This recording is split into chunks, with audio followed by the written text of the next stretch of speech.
What's up, everybody? What's up? It's time for Flummoxed Friday. That's our Friday version of WTF Tuesday. But we'll be doing this for a few more weeks through the end. I think June 4th is the last Flummox Friday. The Friday after that, the DNN starts. So if you find some stuff online that's like of dusty memes, dusty posts, dusty comments, please take a screenshot and email it in to survivingdating@gmail.com. Make the subject line Dusty News or DNN so we can, start considering. We got to start putting those shows together because I don't want to wait till the last minute. So, you guys find some good stuff, okay, and send it on in. That's our summer programming around here. It's called the Dusty News Network. A lot of fun, very light. And, but we do make a lot of fun of Dusties and analyze the crazy stuff they say and their weird thinking. Tonight, we're focusing on advice questions that have been sent in from all over the world. People want to get my take on stuff. Occasionally, they'll send me questions that they've posted elsewhere, but they want my take on it. They've gotten, takes in public forums and stuff like that. But, people are usually polite or they have some very strict kind of guidelines about what you can say to people. I have no such thing. So here they're going to get the real, they're going to get it raw, whether they like it or not. It's like if you are weak minded or sensitive, or you get in your feelings, you cry a lot, and all that kind of stuff, do not write to me. Do not, because you'll get your feelings very, very hurt. I'm just warning you now. But if you are brave and you want us to get a question in for, say, next Tuesday or next Friday, look in the show description down below. You'll see a link that says Get Advice. Just click it and fill out the form, and we'll, take your question under consideration. I make no promises, but we do consider everyone's question fairly and equally. Well, DNN is coming back, so should be interesting. So it's good to see you guys. It seems like I just saw you though, but whatever. You guys ready? We got 25 questions today. I had spilled the beans because the cover page was printed out first, and I saw it, and I was like, "Oh my God, 25 questions on a Friday night. We're gonna be here forever." So you guys ready? Question number one of 25. Female, 30 to 35, from Fort Worth, Texas. So my husband thought it would be sexy to reveal to me that he showed his best friend nude photos of me. What? Okay, I immediately became upset. I guess he expected me to be fine with it. I tried to explain to him that it's a violation of my privacy. The pictures were meant for his eyes only, that I feel betrayed, and that he has broken my trust. That obviously ruined the night for me, but he insisted that he had to explain that it wasn't a bad thing because he didn't send them to a friend, he merely showed it to him. He tried to elaborate and defend himself, saying that he only did it because he is proud of my body and that he thought I'd be happy that he would want to show me off. He also reassured me that no one would ever believe his friend and that if he ever said anything, he'd be in trouble. I said I didn't want to talk about it anymore. I was freaking out in my mind, so I just told him it was all right, but that I'm just sad and disappointed. He even tried to play it down by telling me how another one of his friends cheats on his wife. I'm assuming to make his slight look less offensive. I don't know what to do about this. At the end, he said he was actually mad at me because my reaction wasn't what he wanted and that he doesn't understand why I don't trust him. Okay, okay, okay. You're so good because I would still be cussing my husband out. See, this is exactly why I say never take those kind of pictures, ever. I don't care if you're married to the man for 50 years. You do not allow any man to take nude pictures of you getting busy, pictures of you with yourself in various predicaments or poses, nothing. No pictures, okay? Because you don't know. It's nice now that y'all are married. But okay, say 2 years from now you get a divorce, he still got the pictures of you. What's he gonna do with them? See, I don't trust men like this, and this is a perfect example of someone who does not understand respect or boundaries protecting his wife. Okay, this is an idiot. Your husband is extremely immature. Like a little kid, a little teenage boy, gonna go and show his prize marble to his friend. That was so inappropriate and so disrespectful. You know what I would do? I would wait until he was out of the shower or something. I'd go in there while he's in the shower and I'd take a picture of his you know what. And then I would start showing my friends that so he could see what it feels like and see how he feels. Because see, once they see how people look at him, and they look at you and they start tittering, and looking at you with different kind of eyes and stuff, because they've seen things that they shouldn't see. Then he would get an understanding. See, I like I always say, I'm a fight a fire with a flamethrower. I'm not gonna just throw a flame back at you. I'm gonna light you up. So he would get his feelings hurt, especially if what he was packing wasn't really up to par, and my friends made comments along those lines. If his feelings would be hurt, then he would get a whole new understanding why you don't show people private pictures. That's the whole key word, private. Okay, it's meant just for you.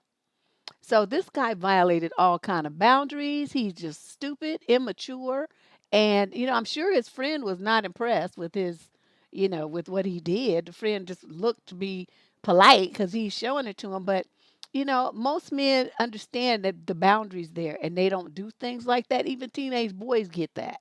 So why your husband, okay, not boyfriend, not you know FWB, some dude you just kicking it with. No, you're the man you're married, the man you took vows with, the man who vowed to protect and protect you and be there for you and all that kind of stuff. Did this something like this? This was so crass and crude. Yes, she could. She should try to delete the pictures from his phone. But the way the things are now, most people back their stuff up to the cloud. And so if you don't have the password to his cloud storage unit, it's pointless to delete it from the phone because he could just re-download it there. So that in itself, even though it might be you feel better about it, it's not the solution. Unless, like I said, she has, that password. But the real thing is not to take them. See, you as a woman are putting yourself in a very vulnerable position when you allow them to do that kind of stuff because you don't know what he's going to do with the pictures. Some of these dudes, if you break up with them, divorce them, they go on those revenge sites and start posting all kind of stuff. So I personally do not trust men with those kinds of images. I don't care who he is. I don't care what he is to you. I don't care how married you are to him or for how long. I don't care. So it's something for you all to think about because you just never know where they going to flip out. You know what I mean? Yeah, it's saved to a cloud. And that's why I'm saying, and they might have double backup and save it to two places. Some people do that. I used to do that myself. So, I had like an external hard drive and I would back up everything on my phone to my Google Drive. And then now I have Amazon Drive. So the photos go in both places. Don't nobody have them passwords but me. You see what I'm saying? That's how that idea came to me so fast because I know that's what I do. I want to make sure I keep my stuff, and no matter which one goes down, I'm gonna be able to get to it. So that in itself is not the answer. The answer is to try to remember what I'm telling you and to never take any kind of picture that could be compromising and that some idiot could show to another man. So you don't know what his friends thinking about them pictures now. What he's going to be trying to do. You know what I mean? It's just such an icky situation. It makes her feel so vulnerable. And this is the only thing I can say to you all to protect yourselves. Don't trust no man with no nudie pictures of you, period. I don't give a fuck who he is. Okay, because see, they've been married, but he doesn't even have the sense enough not to do something like that. Mm-mm. And they're gonna get mad at her and be mad at her because his reaction wasn't what he wanted. Motherfucker, what I wanted was for you not to be showing pictures I took just for you to your friends like I'm on display. You rotten piece of shit. So he would have still got cussed out. Mm-mm-mm. Oh yeah, honey, because I would put posting his D pics everywhere. Oh, you want to know? You don't think it's nothing wrong with it? The reaction wasn't what you wanted. Let's see your reaction to this. And if he didn't like that and started giving me some lip, then we would get a divorce. How about that? Because once they start doing stuff like this that harms you mentally and emotionally, and then they get defensive about it and start trying to flip it around to be mad at you because like you did something wrong. See, to me, this is a man who does not deserve to have a wife because he don't know how to treat her. He's not showing any respect, and then want to get mad at her because she demands it and has boundaries. Now he would be so fired after I clowned him online. I just can't take this. I know a lot of women be like, well, it's just this one thing. It's not the one thing, it's what that thing represents. His complete lack of understanding of appropriateness and boundaries for what he should be doing with his wife and the private pictures that she takes of her. He does, and then to get mad at her, like I said, that's the telling thing. Not apologetic, not sorry, not deleting the pictures, not begging for forgiveness. Oh no, he's gonna turn it around and be mad at her because she didn't react the way he wanted her to. So now, see, I'm telling you, he would be fired. There's just no coming back from that kind of violation of trust and boundaries. No coming back from it. He would have destroyed his marriage with that one move. Question number 2, female, 26 to 29, from San Jose, California. My daughter's about to turn 2 in June, and I decided to book an outdoor pavilion for her birthday party. I was able to book it on a Saturday, but my husband's brother's girlfriend's birthday is that day. Okay, wait. It's not even a sister-in-law. Husband's brother's birthday. The husband's brother's girlfriend's birthday. Okay.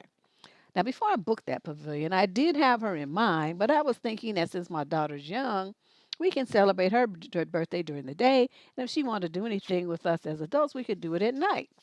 Well, a week ago, she messaged our group chat, hubby, me, hubby's parents, hubby's brother, and her, saying that she wanted to do something during the day with us and go get drunk with her friends at night. So I said we won't be available because of the reservation I have booked. However, we are open to celebrating either the night before, Friday, or the day after, Sunday. She was livid at this message and said that I had a choice between Friday or Sunday and asked why I had to take her day, and she put it in all caps. When we explained to her that Saturday works best for everyone because everyone's working on Friday, she responded with no comment. My problem is here, would it be rash to cut her off in mine and my daughter's life? This is one instance that she's acted super immature. She's 25 towards me, but she has acted out multiple times at different occasions in the past and has gotten mad at basically every single person in the family, and she's not even married to my brother-in-law. She is so entitled and so spoiled, and I just don't want anything to do with it. I'm not sure if she wanted me to keep my distance.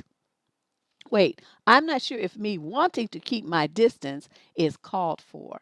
I'm super upset that I have to see her every single family function, but I do want to be civil. I just don't want to be close.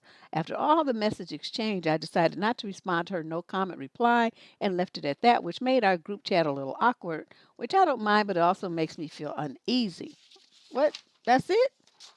Okay, so I guess the question is, what should she do? I'm supposing that's the question, though she didn't ask it. Oh, maybe this is the question, huh? Would it be rash to cut her off in my daughter's life? Yes, it would be very rash about that. You're acting as petulant as she is. What you were supposed to do is when she came with that comment, talking about her day, you say you are trying to compete with the 2-year-old. Do you realize that that's what you're doing? You're an adult. You can celebrate your birthday at any time. Little babies have to take naps. They're on schedules. We have to fit in her celebration on the way that meets the parents and the other children's schedule. Do you not understand that? And then I would have made her look stupid in the chat with all them people, including her boyfriend. And so, it's like, well, whatever. You don't have to. We don't have to celebrate your birthday because it's not like you family. I would have had to rub that in. You just dating somebody in the family. Nobody cares about you. This little girl is blood. You not. See, I would have had to drive the knife into her heart. It's like, bitch, you were just out of control and just I need to come get back in your envelope. You and the girlfriend, I'm fucking bitch of bitch envelope. You ain't married, you're nobody's wife. You ain't related to us. You ain't shit because you could be exchanged just today for somebody new tomorrow. Okay? You need to understand your position and play that. That's what I would have told her. And then everybody in the family would have been in an uproar. And you know what? Would I have given a damn? Not one. Because one thing you going to come at me like that about my child? See, all my food is going to come out. You trying to attack me about my child and my child about her birthday and calling it your day. Bitch, you know how many millions of people's born on that day? Like you the only one. Get the fuck out of here. Yeah, she's tripping out about a 2-year-old. And the brother-in-law is stupid to keep dating her. You see somebody coming up in your family causing all kind of hell and raising strife and stuff, and you keep dating the bitch. What's wrong with you? So, I'm looking at him all kind of sideways. And I probably would have said something like that too. Like, brother-in-law, what the fuck are you doing? You see this is a nut. She don't have no kind of sense and she's an entitled little bitch. So you trying to compete with a 2-year-old. I don't know what you see in this bitch, but you need to reopen your eyes. So I'm like, if everybody gonna be upset, let me give you something to be upset about. And just get it all out. Just say everything all at one time. Wow. Oh no, I would have clowned. I would have clowned. I would have clowned her big time. And that just would have been that. Let's move on to question number 3. Wow, that was interesting. I don't think I've ever had a question about somebody competing with a 2-year-old. Female, 18 to 21, from Glendale, Arizona. Is it normal for fathers to stare at their adult daughter's boobs? I'm 20 years old now, and I think my dad is creepy and mean, to say the least. He makes me very uncomfortable. I caught him staring at my boobs. I told my mom to make him stop, but he still doesn't. He has some sort of personality disorder, but he's very good at hiding and masking his narcissism. He hasn't actually changed as a person. He still has no empathy. He still hates animals. He's still misogynistic. He tells family members that anyone that will listen about the terrible things I've been through. What? Probably because it's the most exciting thing in his life. He loves to bring up what I've been through when it suits him, but not the fact that he's hit me a lot and countless screaming matches and him calling me various names. Just the tip of the iceberg. I've been trying to move out and almost did, but I totaled my car, so the plans I made had to be canceled. I feel so trapped. I don't know what to do about any of it. You full of shit. Let me tell you what. You 20 years old and you totaled your car. Okay, so you don't know how to get a bicycle. You don't know how to take a bus. If you really wanted to be the fuck up out of this house and away from this creepy boob staring father of yours who wants to hit you and cuss at you and yell, then that's what you would be out. You would got a place with a friend, and you wouldn't have cared if you had to ride a skateboard. You would have been a fuck up out of that house. But you don't want to. You want to be comfortable. You want to have, like, creature comforts like a car and all this other kind of stuff. And you're making excuses. Like I said, if you really wanted to be out of the house, you got a job, you would be out of the house. But you want to do it in a special way or something. So, even though you wrote this letter and you claim that this is what you're all concerned about, you're not that concerned about it, because otherwise you would be out of the house. If you had to live with your grandmother or some other auntie, a friend, whatever, you would do something to get out of that house if it was really bothering you that much. Just because you wrecked a car, that's nothing to stop you from moving out about over. Nah, nah. Well, she can't block him. She's still living in the house with him. How's she gonna do that? She's living in their house. Did you miss that part? She's living in their house. She can't block him. She gonna block herself out the house. Now, once she moves, she can do that, but not right now because she's still living there. So that's just not gonna happen. That's my suggestion. You figure out some kind of way to get out of there, even if you have to do a kind of thing where you move in with some senior or something. They always looking for people to come and help them, cook and clean and stuff like that. You young, you could do it. They only need somebody to watch to do stuff during the day, and you get room and board. Okay. Where there's a will, there's a way. You just don't have no will. You just want something to talk about. Question number 4, female, 26 to 29, from San Bernardino, California. I've been dating a new guy, and we actually just became an official couple recently. On the day he asked me to become exclusive, one of the very first things he asked was if I wouldn't mind removing a couple of old wedding photos from my social media. They're from a few years ago and is one of those swipe posts that includes several photos together. Most of the photos are of our friends and family. There's only one that includes my ex towards the end of the set. It's not like I could just remove the one of the ex. The whole set would have to come down due to how it's set up. So I basically just erased my wedding. I have many other photos of my ex and myself still posted from the past, and he doesn't have an issue with those. It's just the wedding one. Personally, I've always just left pics up of my life of my past because I see things that happen as sort of a photo diary. I'm not ashamed of those things. I also would never ask someone to take down similar photos off their social media, pictures from an old wedding, etc. However, if it was merely about respect for our relationship, I might consider honoring this request. the thing that threw me off a tad was the way he presented it. Firstly, he said almost immediately, which was a little odd. He first he said that it might just be an ego thing he has to get over. But then he said, "I'm going to show you off to people as my girlfriend, and those pictures are right there." So it made me feel a bit bad, as if he were ashamed for people to see that I had been married before. Do you think this is the case? I did ask about this, and he said it wasn't. And he ended up saying something along the lines of, "You know what? You're right. Maybe I should look at it differently." It was late and we didn't really come to a resolution on it. I'm not asking for your opinion on whether or not you think it's appropriate to have photos of past relationships on social media.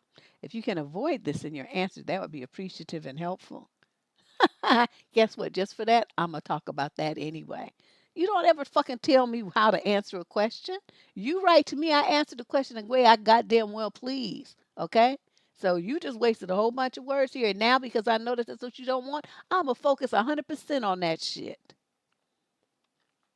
I'm merely asking for whether you think he is the number one, ashamed of people to know I was married.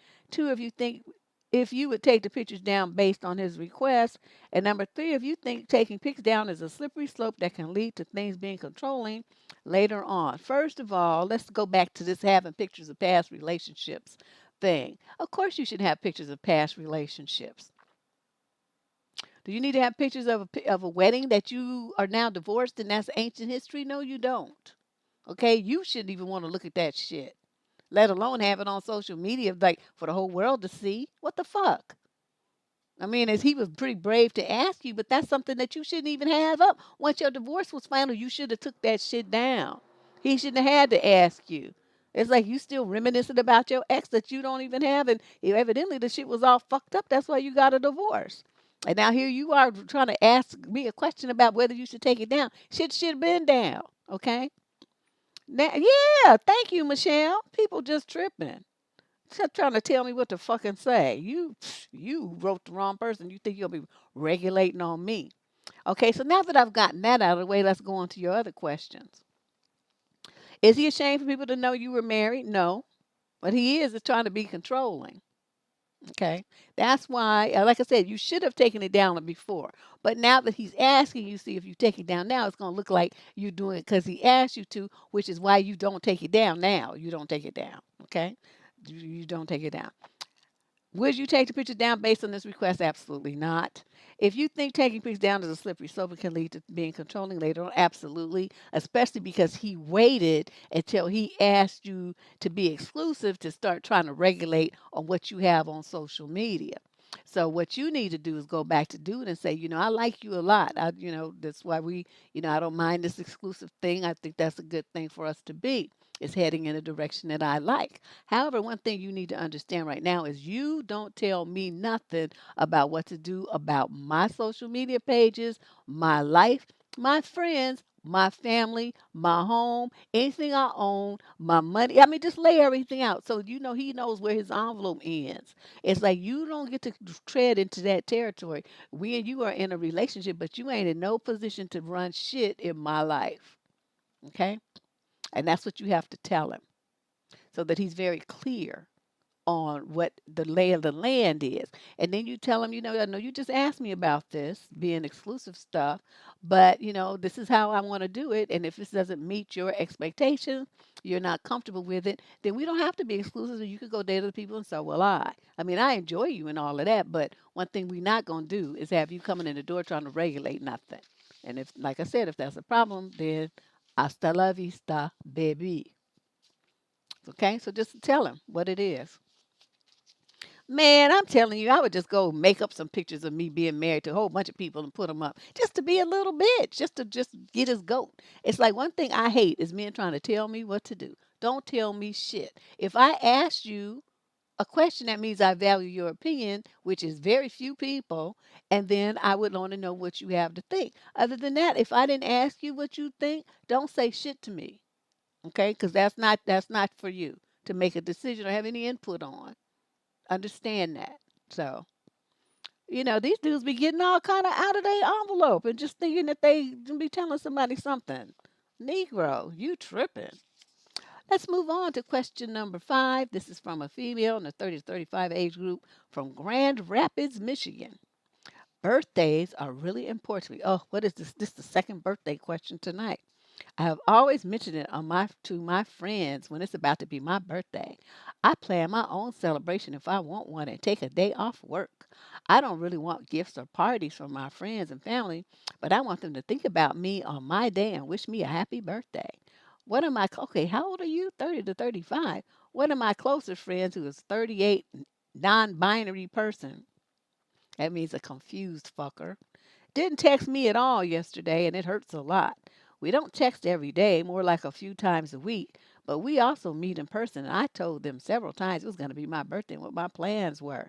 They were confirmed they knew the date in joking. A few weeks ago, I did something special for them, wished them a happy birthday, and gave a card. I didn't do all that because I wanted the same, but I did want to be wished a happy birthday.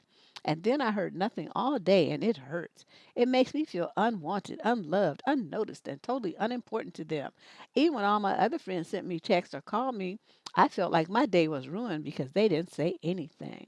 I usually have a hard time communicating my feelings, so how do I tell them it made me feel when they text me again? How do I stop from apologizing for feeling like this? And how do I move on from this? I had it happen before with an old friend. She forgot a couple of years in a row. And I can't help but see her as not really being my friend anymore. I don't want this to happen, but I can already feel a bigger distance between us than I felt before my birthday. Okay, first of all, and I know this is not the popular opinion, but since you wrote me, I'm going to tell you anybody who says they're non binary is fucked up in the brain. Okay, you look in the mirror, what the fuck are you? You are male or a female, okay? So people who don't want to claim either one are already kind of cuckoo. So you sitting up there having like expectations of somebody who's nut being regular and being sensitive to your feelings and stuff. And I'm telling you, that's unrealistic and not to be expected. Okay, you're looking at somebody who's not normal, and you trying to put them in a normal box and expecting them to behave like a normal person. And I'm telling you that that was ridiculous.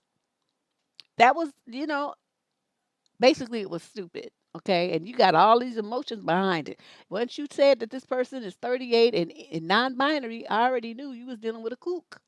Okay, so you can't have expectations of normalcy from a kooky person. It just doesn't work. Okay, so you should have known that already with your 30 to 35-year-old self.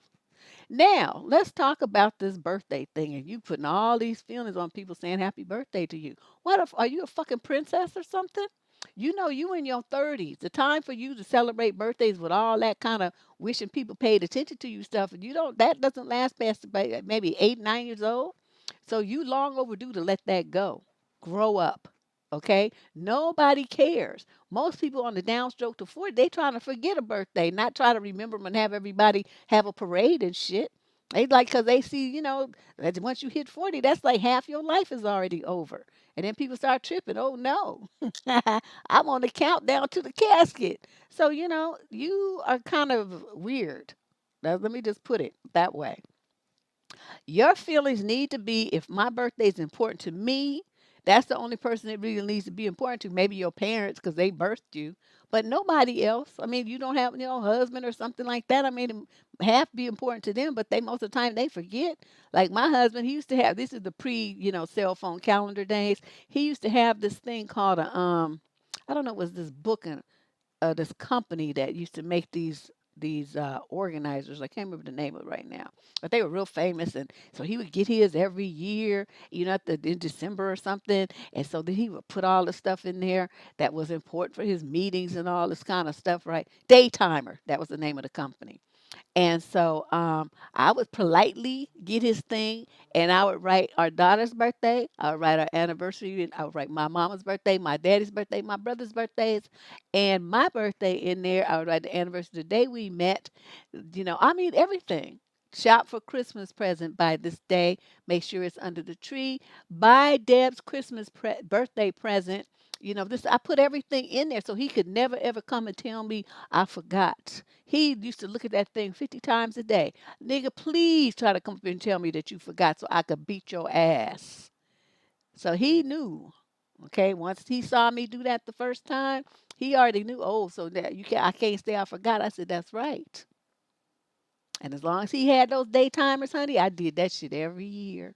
And so he never forgot another birthday or anniversary or no, you get my mama flowers. I mean everything. But that's because I took, 20 minutes of my year to go through his daytimer and put all that stuff in there. So, that eliminated all excuses for why he forgot or he didn't remember and he didn't get to have time and he didn't do this and that. Oh, no, no, no, we're not going to do that. So, that's how I handled it. But you young lady, you doing too much.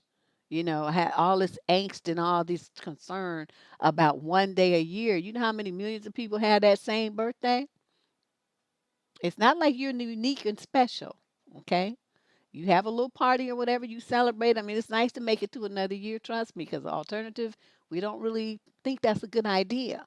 But so it's always nice to have another birthday. But like I said, it's not really important to anybody but you. So you need to start accepting that.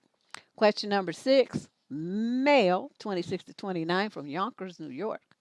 Me and my girlfriend have been getting tired of our day in and day out lockdown routine and mutually agree that it is making things feel a little stale between us. We've been living together just before the pandemic hit. Nothing has been particularly bad. Our eggplant life is fine. We don't get into arguments or anything like that. We're just tired of the same thing day in and day out. We started having a conversation a couple of days ago about what we could do in the short term to improve our situation, particularly when it comes to our relationship, eggplant, and quote, spicing things up, end quote. She gave me some suggestions on things I could do for her. Then she asked me for suggestions that I had. I simply told her that it would be nice if she put on some nice clothes and makeup for a change instead of the usual sweatpants and an old t shirt. She immediately got mad, complained that I made her feel insecure about her quote natural self not being good enough for me, and that she shouldn't have to do these things because I should already think she's sexy enough, etc., etc. I tried to explain that wasn't what I meant at all. I do think she's sexy. I just want to appreciate her beauty a bit differently, but she wasn't trying to hear it. I thought I would it would blow over or we would have talked it out by now. But I've been kind of in the doghouse ever since then, and she's been distant and silent towards me unless it's about things like dinner, mail came, etc. What do I do? How to explain to her that I didn't mean to offend her with what I said? Appreciate the help, Deb. Thanks. Okay, so y'all start having a conversation. Wait a minute. Hold on a second, because I be reading and then I forget. Okay, you in the 26 to 29 age group. Okay, plenty old enough to have a mature discussion. Um, and you wanted to talk about how you could improve your situation when it comes to your relationship, eggplant, and spicing things up. So she was all gung ho once, when she's talking about you and what you could do. But when you gave her your ideas, and suddenly it's like, hellfire and brimstone. So what you're supposed to do is not be apologetic. What you do is sit her down and you say, look here, we are two adults. We were having a conversation about what we would each like to see that would make us feel more excited about our relationship. You asked me and I asked you. You gave me your ideas and I might not have liked it, but so what? It's what you want and I'm willing to do it if it's going to make things more exciting for you. But as soon as you hear what I would like to see that would make things more exciting for me, you want to throw a fucking tantrum and act like I'm just the bad guy and the big bad wolf and all kind of stuff. Woman, you look like a fucking hobo walking around here in sweatpants and an old t-shirt all the damn time. Fix yourself up. Look like a lady. Try to look sexy. Look attractive. Look like you're putting some fucking effort into doing something. That's what I'm saying. You look like a fucking bum. And it doesn't matter if I think you're sexy, nude or whatever else. Put on something that makes me look excited, feel excited to look at you. You asked me and I asked you. Now that's what I have to say about it. You don't like it too fucking bad. Grow the fuck up. If that's too much of a problem, then get the fuck out. Now find somebody who'll walk around here in Victoria's Secrets all fucking day. But if that's not what you want to do, I'm just asking you to put on a nice dress or something. Do your hair, put on some makeup or something. Look like somebody who cares what she looks like instead of a hobo. That's what I would tell her. You know what I mean? Yeah, she could be mad. I'm telling you, I wouldn't be a good as a guy. I wouldn't be a good boyfriend. Cause this kind of shit here, this I would have cussed her ass out. It's like, no, you gonna act like a big ass baby. I asked you and you asked me. As soon as you tell me, I'm gung ho. I'm ready to do it. Cause it's gonna make you happy. But as soon as I say something, then I was World War III. And you gonna run around pouting and acting a goddamn fool? I don't have time for this shit. See, that's what she would have gone for me. I told her, you want to look like a fucking bum? You can stay here at the house by yourself looking like that. I'm out. And then I would go out and look at some hot women and then come back and tell her what I saw. Yeah, she had on a spandex dress and her body was banging. She had legs for days. Her ass was boom, bam, boom.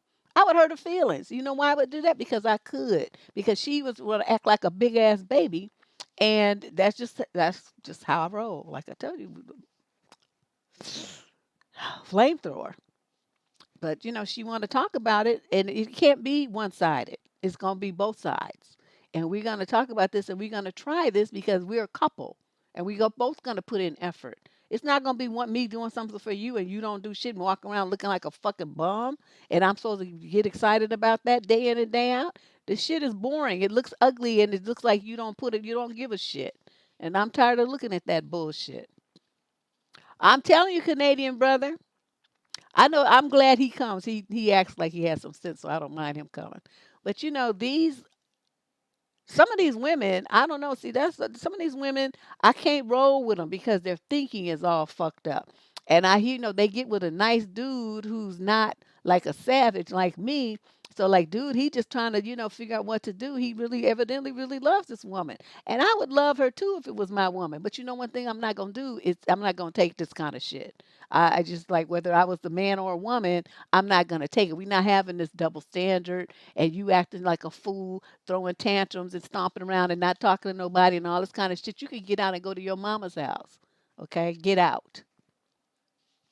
And that's just how I am. Yeah, women are visual too. Well, you can wear workout clothes. I wear workout clothes too, but you know what I wear? Some spandex yoga pants that look good when you put on boots, or they look good if you put on sandals. They look good if you put on flip flops because I got that boom, bam, boom. And the yoga pants show it. So then you can put on a little t shirt. You tie it at your waist or you tie a knot. It shows your waist, it shows your curves. And even though she would still have on the same clothes, casual pants and a t-shirt, she could style it. She could put some earrings on. She could put on a little lipstick or something, and she could look completely different wearing the same type of clothes. But she don't want to do nothing. She just want him to, just be boinging up, just with her walking around looking like a fucking hobo. I'm telling you, my favorite sentence is "get the fuck out." Ooh, I say that so much. I I should just have that, like I say, on a sign. But yeah, dude, that's what you need to tell her. Suck it up, man up, and sit her ass down and read her the riot act. And tell her if she don't like it, get the fuck out. Question number 7, female 30 to 35 from Topeka, Kansas. Okay, so my husband and I, we're both 30, have been together for over a decade. Wow. And married for 3 years. We have a very loving relationship and do everything together. We're working on starting a family soon. My in laws are Southern, and I'm from the Midwest. Although I'm much more introverted, I've learned of their Southern hospitality ways and how friendly they are. They're always down to have a great time. I have a great relationship with them both. My father in law and I are much closer as I'm more of an outdoorsy person than a girly girl. My mother in law hates that I'm not a girly girl, gossipy type of person, but we have a great relationship. But I've never fully felt accepted 100% by her because I'm not exactly the daughter in law that she imagined. I'm okay with this. I'm very caring and thoughtful of her and her feelings. I don't know if I'll ever get her approval. Please don't read into this that I'm insecure because I don't need validation from her to be happy with who I am. I love her dearly, but what comes next caught me off guard. My husband is part of a professional sporting league. My in laws try to go to the matches no matter what to show their support, which is wonderful. This past weekend was the first match of the year. My in laws ended up going and inviting me to tag along. I was unable to attend due to other obligations. This is where things get weird. My in laws befriended two 23-year-old girls at the resort they were staying and ended up buying them drinks and spending a whole weekend with them, going out to dinner and everything. They bought them to the sporting event both weekends and paid for their VIP grandstand wristbands at $80 apiece. They sat with my in laws in the grandstands and were rooting for my husband along with them. My mother in law talked up my husband to these young girls. Okay, well, maybe she was just bragging about her son. Let's not jump to conclusions. They knew he was married but didn't really care. My mother-in-law wanted him to hang out with her new friends at the resort and was begging him to come. These girls were super outgoing and just might have a great connection with my 60-year-old mother-in-law. They acted like they knew my in-laws their whole life. My husband stayed with his team at a house they rented in the area for the whole weekend. He was confused at first seeing the girls with his parents and thought they met them in the grandstands. But he found out that they came with them and he wanted nothing to do with them. He was unable to spend time with his parents because those girls were around the entire time. When he was there, they were extremely flirty and even found him on Instagram and begged him to come and hang out. He had no business getting to know these girls or befriend them. His words, not mine. His entire team were also confused as they all know we are happily married. My husband and I are horrified to say the least. He stayed away from his parents the entire weekend out of disappointment. We both feel like it was inappropriate. This is something my husband will handle between him and his parents. It's just been on my mind, especially since the girls have tagged photos and videos with my in laws and telling them how much they will miss them. I don't know how to feel about all this. Again, I know my in laws are friendly, but I'm freaked out that they would allow these young girls to just flirt with my husband right in front of them and entice him to come over to get to know them and hang out. It's so weird. What do you think about this? I think your husband handled it, and so there's nothing really to think about. See, this is the thing that I think a lot of women, you look at what other people do. You look at what other people say. You're not married to those people and you don't give a fuck what they do and what they say. You feel me?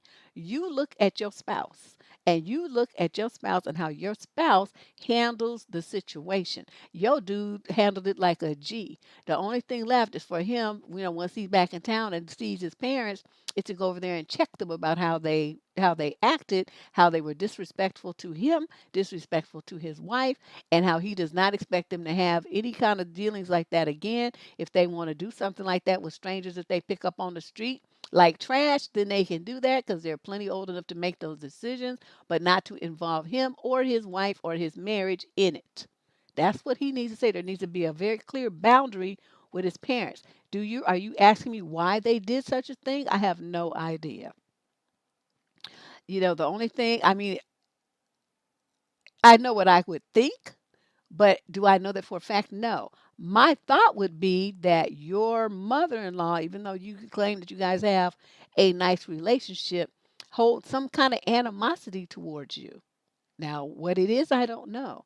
Because what she did is a very clear message that she was trying to set up a situation where you could be hurt by your husband's behavior. And so, by trying to set him up so he would be in a compromising situation with these girls, so she could run and tell you and cause problem in your marriage and break you guys up. Now, do I have proof that that's what she was doing? Absolutely not. But when I think about every single thing that happened, and the fact that she brought them there intentionally and was bragging about your husband and trying to get him to come over and hang out with them and stuff like that, there's no other justification for it. I mean, it would be one thing if she hung up with the people and just said, that's my son and he's busy, he's, this and that. Too bad you won't get to meet him, but we can still have fun anyway. Okay, that would be a separate thing because she's keeping it separate from her son and his wife and his marriage. You see what I mean? But the fact that she's trying to mix everything together and bugging him about coming over and tagging pictures and all this kind of stuff, it puts a different spin on it. And that's why I'm really concerned that there's some undercurrent of passive aggressive animosity that this woman has towards you. um it's not towards her son, it's towards you. She's just using him as a tool to hurt you. So I would be very careful with her seeing this. What people do doesn't lie. What they say, but what they do is always what they feel. Okay? So this is giving a very clear message that she don't give a fuck about you. Now, what you gonna do with that, I don't know. I don't know what they are, DC, but the point is that's fine, like I said, for them to have whatever they want to have with these girls. Okay, that's not the point. That's not the issue. The issue is that they're trying to bring the husband into it. That's where we become, the paths go in a different direction. The parents could do whatever the fuck they want to. They grown. Just do whatever. But you keep your son and his wife and their marriage out of your freaky whatever, whatever it is. You don't mix the two. Okay. And they could have took him to some other weekend, some other place. They didn't have to bring him to where the son was. And now his whole team don't, you know what I mean? Their parents caused their son embarrassment and confusion. He's trying to figure out what his parent, what's going on here. Why did you do that? And so it's going to cause, some concerns for him in their relationship because of what the parents did. So, like I said, grown people, they can do whatever they want to. Just not a problem. I don't care what they could have brought 15 people with them. That's fine. Getting your son involved when you know your son is married and his wife is not there, there's a problem. Okay. So you figure that part out. That's going to be between you and your husband to figure out. I'm not going to get involved in that. I'm just telling you how I view this. And it was done with forethought and planning. And in my mind, it's some maliciousness because they brought them with them to where your husband was going to be by himself. Okay. Question number 8, male, 30 to 35, from Leeds, West Yorkshire, England. I'm 30 and I just started dating a girl who's 26 that I really like. I've been fortunate enough to date enough to know exactly what I'm looking for in a long term partner, and this girl checks all the boxes. Plus, she's drop dead gorgeous. The first 2 dates were great. We got along wonderfully and laughed and smiled. Then the third date went just as well. Conversation flowed easily about everything, and we were both enjoying ourselves. We had 3 drinks at the restaurant because she's had an exceptionally long day and I definitely didn't need a third drink, but I could tell she did, and I wanted to keep spending time with her. I picked her up and dropped her off on the third date, and she invited me up to her place for yet another drink. It gets late, and I tell her I need to leave. And one kiss turns into another, and she leads me to her bed. But Deb, I had too many drinks, and I can't get. Oh, so oh, dude, really? For a long time, and she loves it. Then she gives me a condom and tells me that she wants me to eggplant her, and I still can't get it up. So I tell her I really want to, but I've had too much to drink, and so I go uh, down again. After a while, she gives me, bless her heart, she tried, and that made me even more attached to her. But while it felt good, it was unsuccessful. Yeah, I'm skipping a whole bunch of stuff that he wrote in here. So I go down again and then finish her. Okay, why do you hate to tell me all this? Okay, she flips on top of me to cuddle up on me, and soon enough, she falls asleep holding me in her arms. I know it's early, but I really like this girl, and I can't help but feel that I have fucked it up. This just happened. She's still sleeping, and I went home. So you typing this on your phone? How can I fix this? What should I say, if anything? She works in the medical field, so I'm sure she understands drinking too much can do this. But how can I make sure she still feels sexy and desired and wants to go out with me again without playing it uncool? Dude, this is when humor comes into play. And you yeah, but dude, this is what you do. I don't think yeah, I think with her, her 3 time fun is she's probably not really complaining too much because you got the job done. But what I'm gonna say is this. As a medical professional, she understands the impact that alcohol has on men. It's not good. Okay, so what you're gonna do is say, yeah, you got me drunk to take advantage of me. Don't do that anymore. I need, I can't really put it down the way I want to with all that alcohol. I'm gonna show you some shit next time though, or something like that. I mean, make some kind of joke about it and make it sound like she did it on purpose so she could take advantage of you, and just make a joke about it. That's what I would do if I were you. You all sensitive about it. I mean, you did rise to the occasion. Well, maybe that's not the right phrase to use because you didn't rise to the occasion, but you know what I mean. You took care of what you needed to take care of, and she seemed happy with it. So there probably won't be that much of an issue like you think. But you need to, make sure you eat your Wheaties and take your Geritol or whatever men take these days, men's plus, whatever. Do your push-ups and all this stuff, and no alcohol for you for days prior to when you see this. And if she want to drink, you give her drinks, and you know what you're gonna have? Water. That's what you're gonna have. Okay, not even soda because the caffeine will mess you up. You gonna have water, so you be plenty hydrated, and then you just make some shit go down, and then she'll be thrilled. Okay. That's what you do. Question number 9. This poor guy. Yes, his due diligence. He did. He did. He did a good job. Good job. Female, 26 to 29, out of Austin, Texas. This is question number 9 of 25. I'm 26 and I live with my parents, and right now it's not an option to move. My mom is very controlling and we keep fighting about it. She does not think she's controlling, though. She comments on my clothes, my friends, the things I love to do, who I hang out with, and so on. You get the idea. Even though I'm a very disciplined person, I never do something that is wrong in my opinion, but she's very strict and old fashioned. She thinks everything is wrong and inappropriate. She has trust issues and thinks everything is about to hurt me. So to protect me, she keeps telling me how to live my life and how I should never trust my own best friends that are amazing people or hang out with them. It's a very toxic environment. She's very narrow minded and it chokes me. I feel like I'm living in a prison. If she sees me wearing shorts that aren't even that short, she will comment and nag and guilt trip me until I take them off. I don't, though, and we keep fighting, and then she silent treats me for days and weeks. It's so tiring. It's negative, and I have no more energy to deal with this. I love her more than anything else in this world, but at this point, what she does to me is so stupid. If I hang out with my friends and post Instagram stories about us hanging out, and she sees in the background one of my friends smoking, even though I don't smoke, she will comment and send me a million texts while I'm out and calls me to ask me to take the story down because it's inappropriate for the family image. Can you believe this? She cares way too much about what other people think because she grew up in a very judgmental society and till she became one. We now live in a much better society with all the freedom that we want, but she hasn't adapted and expecting me to be like her. How can I stop this? Just move out at 26. Don't you think it's time? Okay?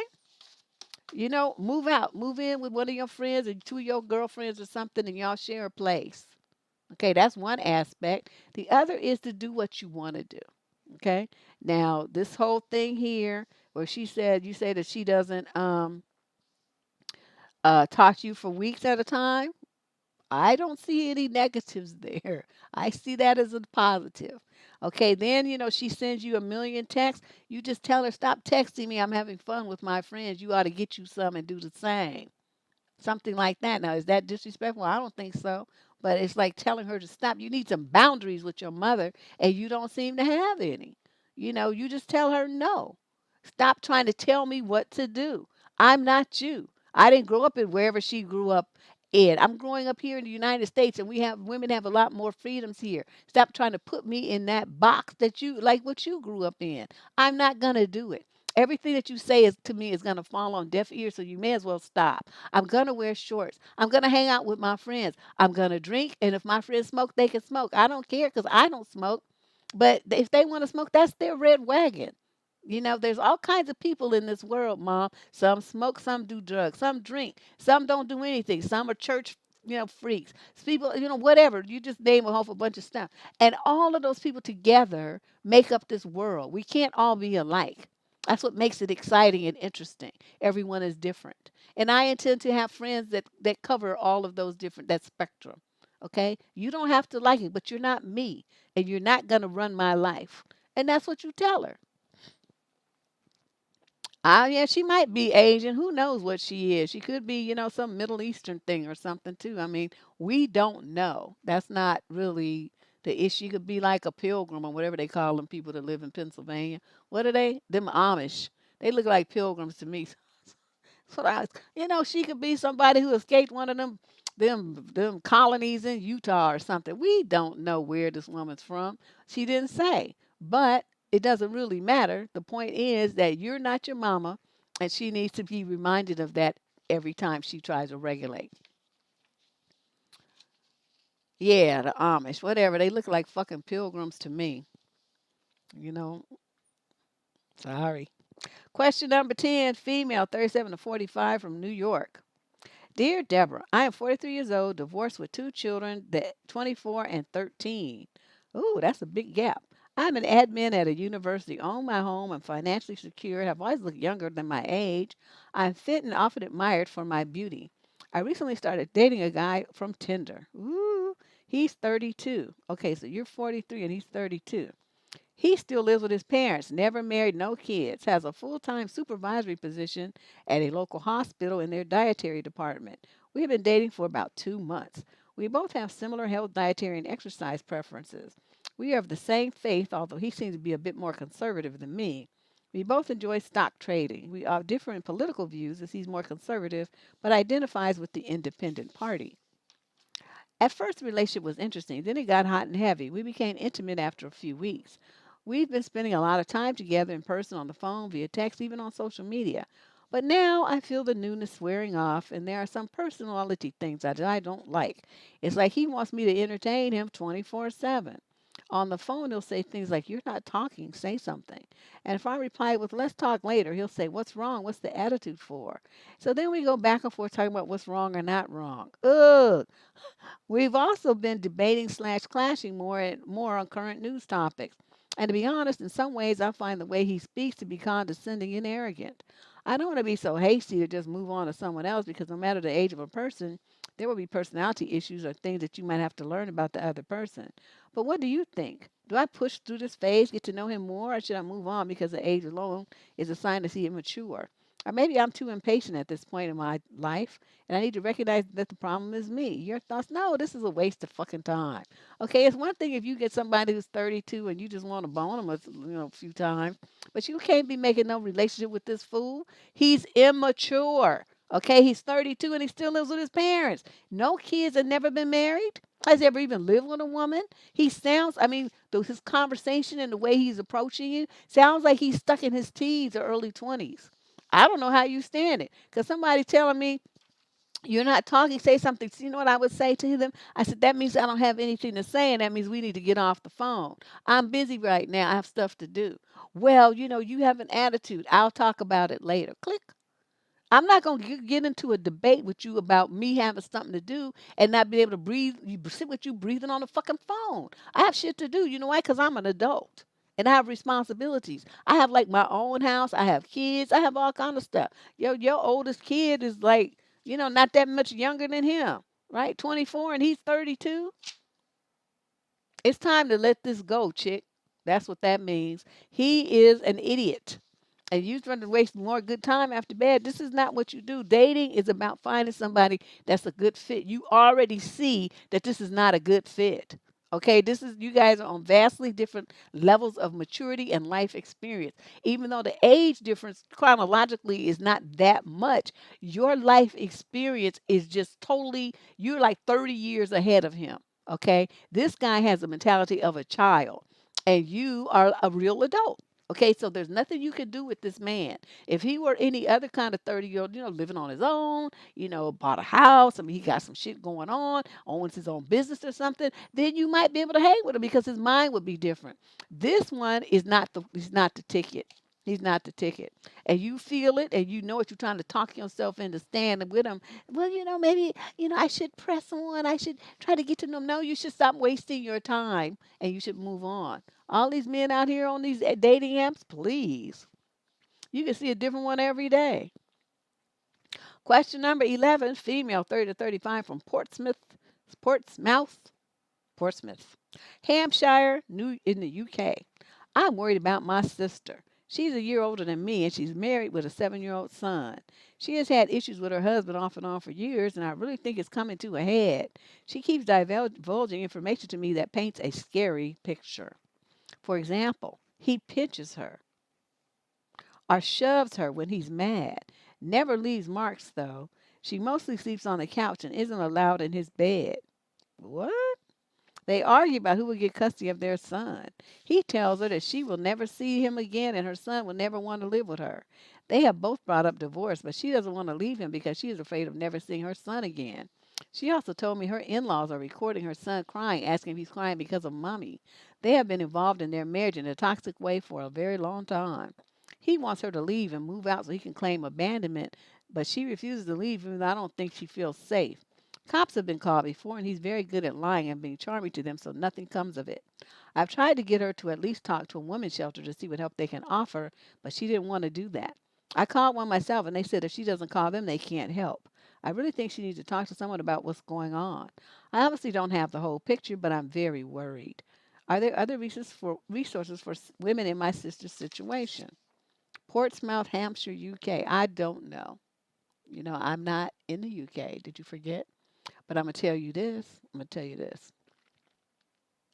You reached out to a women's shelter and she just told you that she's not interested. She didn't do anything. That means that she doesn't want to go. Okay. I know this is gonna be hard for you to accept. And I know you're worried that's your sister. I understand all of that. But I'm telling you, the only person who can save your sister from this situation is your sister. Okay? She has to want to be away from this man, and right now she doesn't. She feels like she needs to stay because of this kid. She doesn't understand that her best power play would be to walk out that door and tell him, "Keep your kid. I don't want either one of you." Of course, she wouldn't mean it. I'm telling you what she needs to play, how she needs to play the game. It's like chess. Okay. She's got to make a move that's going to make him make a move so that it's going to expose his vulnerability. And right now, he knows he has her over a barrel because she's worried about his son. So he knows how to play her like a violin using that kid. When you yank the rug out from under men like this and remove that power, then he has no hold over you. See, but she's too scared to do that. And what you do, you just say, okay, I'm not going to fight you for custody. You have custody. I'll even pay child support. I will do all of that because I want to be away from you. I don't give a fuck. I want to be away from you and your mama. So then what usually when that happens, then they get scared because what they really want to do is control you and keep you there and torture you using that child to do it. But once you remove that tool of manipulation and control, they don't have anything, right? They have nothing. So they try to see you in court. You say, Your Honor, I'll sign away anything he wants me to sign, parental rights, anything. I'll sign it all, so that he can be out of my life. And he's going to be sitting there just shocked because he's going to be trying to figure out, well, what else can I do to get her goat? And there won't be anything. So what you need to do is if your sister finally gets enough courage, you put her on a plane, a boat, a train, whatever, with her passport and put her in another country. That's what you do.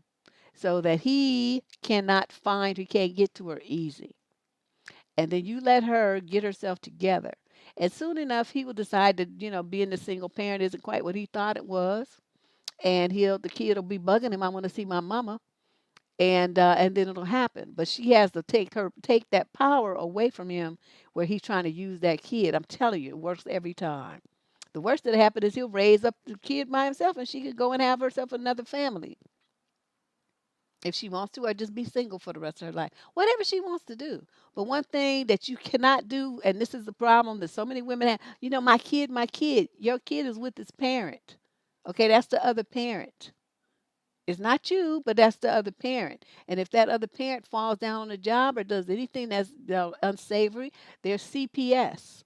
Okay, so if something gets reported, you can get custody of your kid that way. You don't have to have him granted. The courts will give it to you. You just keep tabs on what's going on with that kid. Okay, so there's many ways to play this. I'm telling you, it's like a chess game. You on the board and you looking at all the pieces, and you got to figure out which way you gonna move. That's gonna expose his king. That's all you have to do. Yeah, I'm telling you, that is the lead. That is the best strategy because it just fucks them up. Because they just want to use that tool, just yank you around. I'll take your son. I don't give a fuck what you do. Take you and that little motherfucker, get out of my face. I don't want to be bothered with neither one of you. And then they watch their face, they just look deflated. Especially if really mean it. Because, like, if I said it, I'm telling you, I could put on an Academy Award winning performance. I don't give a fuck. I didn't want that fucking kid anyway. That was you that wanted that goddamn baby. I didn't want to ever have a kid. So you think I give a shit? And you go, I'll tell your son that's what you said. Fine, do it. You know what I know? I don't, you can always deny it later. But, the whole point is, so? And I'll tell him what a fucking asshole you are and how you try to use him to wage war against me. So we're going to have two conversations going. Is that what you want? We could do that too. I'm telling you, I would not give a damn. I wouldn't give a damn. I'm going to tell you all about yourself. I'm going to tell your mama, tell you take that kid and shove it up your ass, bitch. You wanted the grandson so bad, now you got it. So you sit up there and you be the one running back and forth to school and staying home when he got chicken pox and all this other shit that kids got. You do all of it because I'm going to be out having myself a good time and being a single person, not somebody's damn mama. I'm going to have fun with my life. You stay here and be the daddy and still fill in for the mama. I'm out. Boop. Yeah, they'd be nervous. Of course they will. I'm telling you, it's like what they call it reverse psychology. But most women don't have the gumption to do it. They're too nervous. And they don't understand when you're dealing with a narc, you got to become one yourself. That's the only way that it works for you to come out on top. You have to be a bigger narc than they are. And so you call they bluff and you play the game with them and you play it better than they do.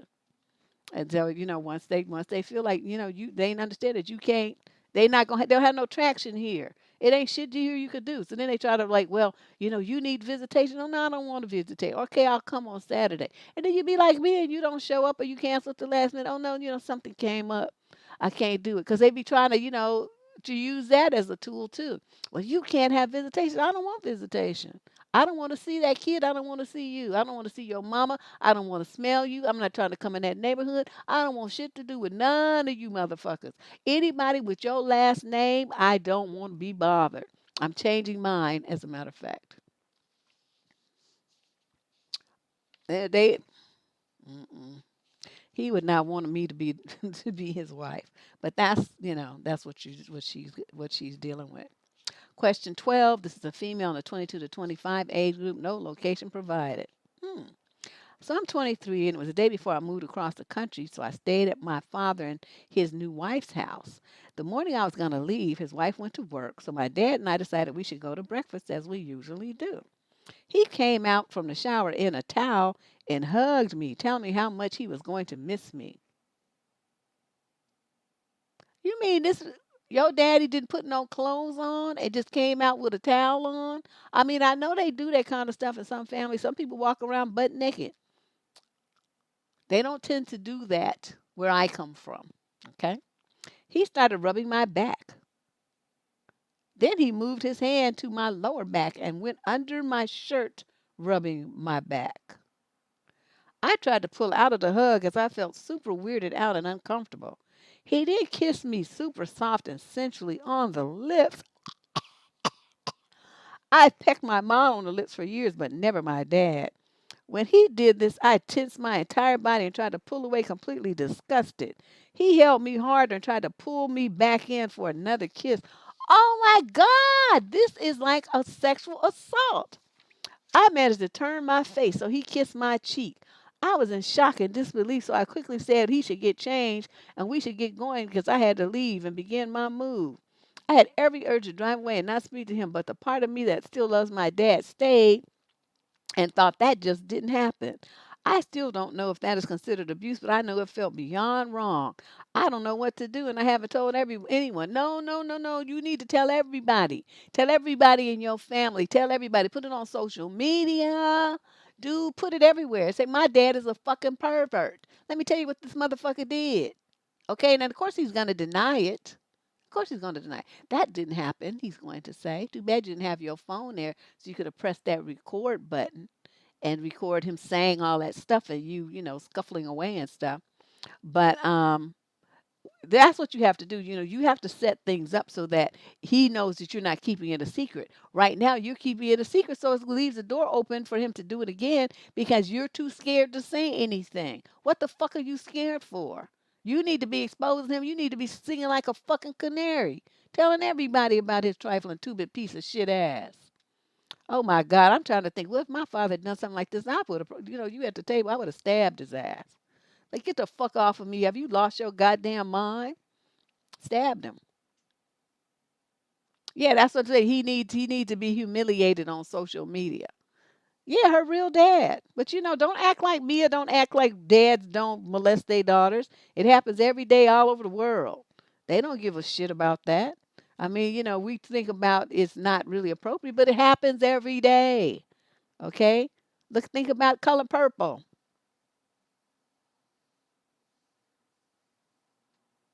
I mean, you hear about the stuff all the time. They don't give a fuck. Brothers, Dads, granddads, same thing. Mm-mm.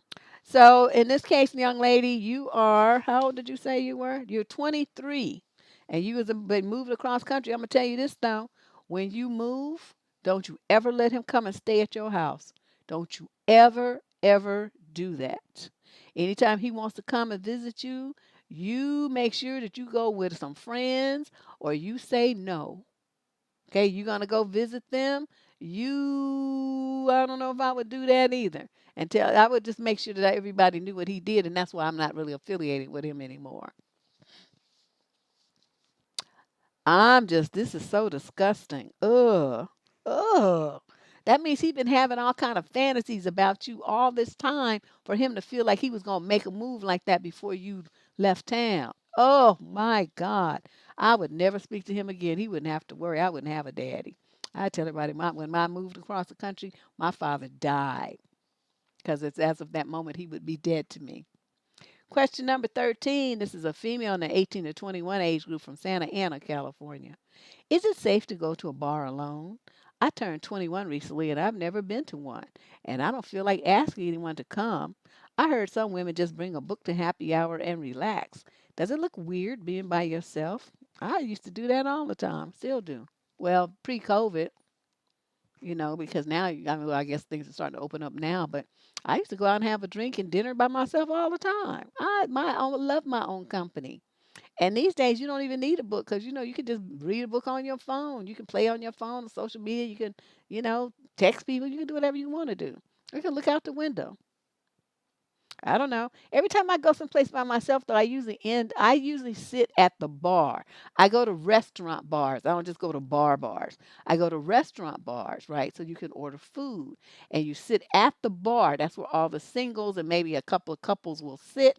You can interact with the bartender. They usually have games on, or something on the TV that you can watch.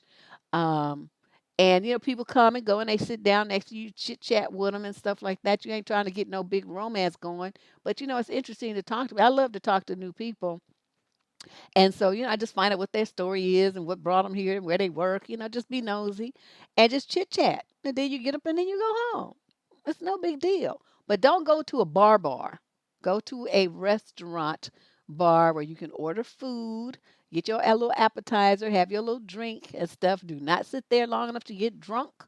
Watch your drink. Don't get up and go to the bathroom and come back and think you're going to drink that drink.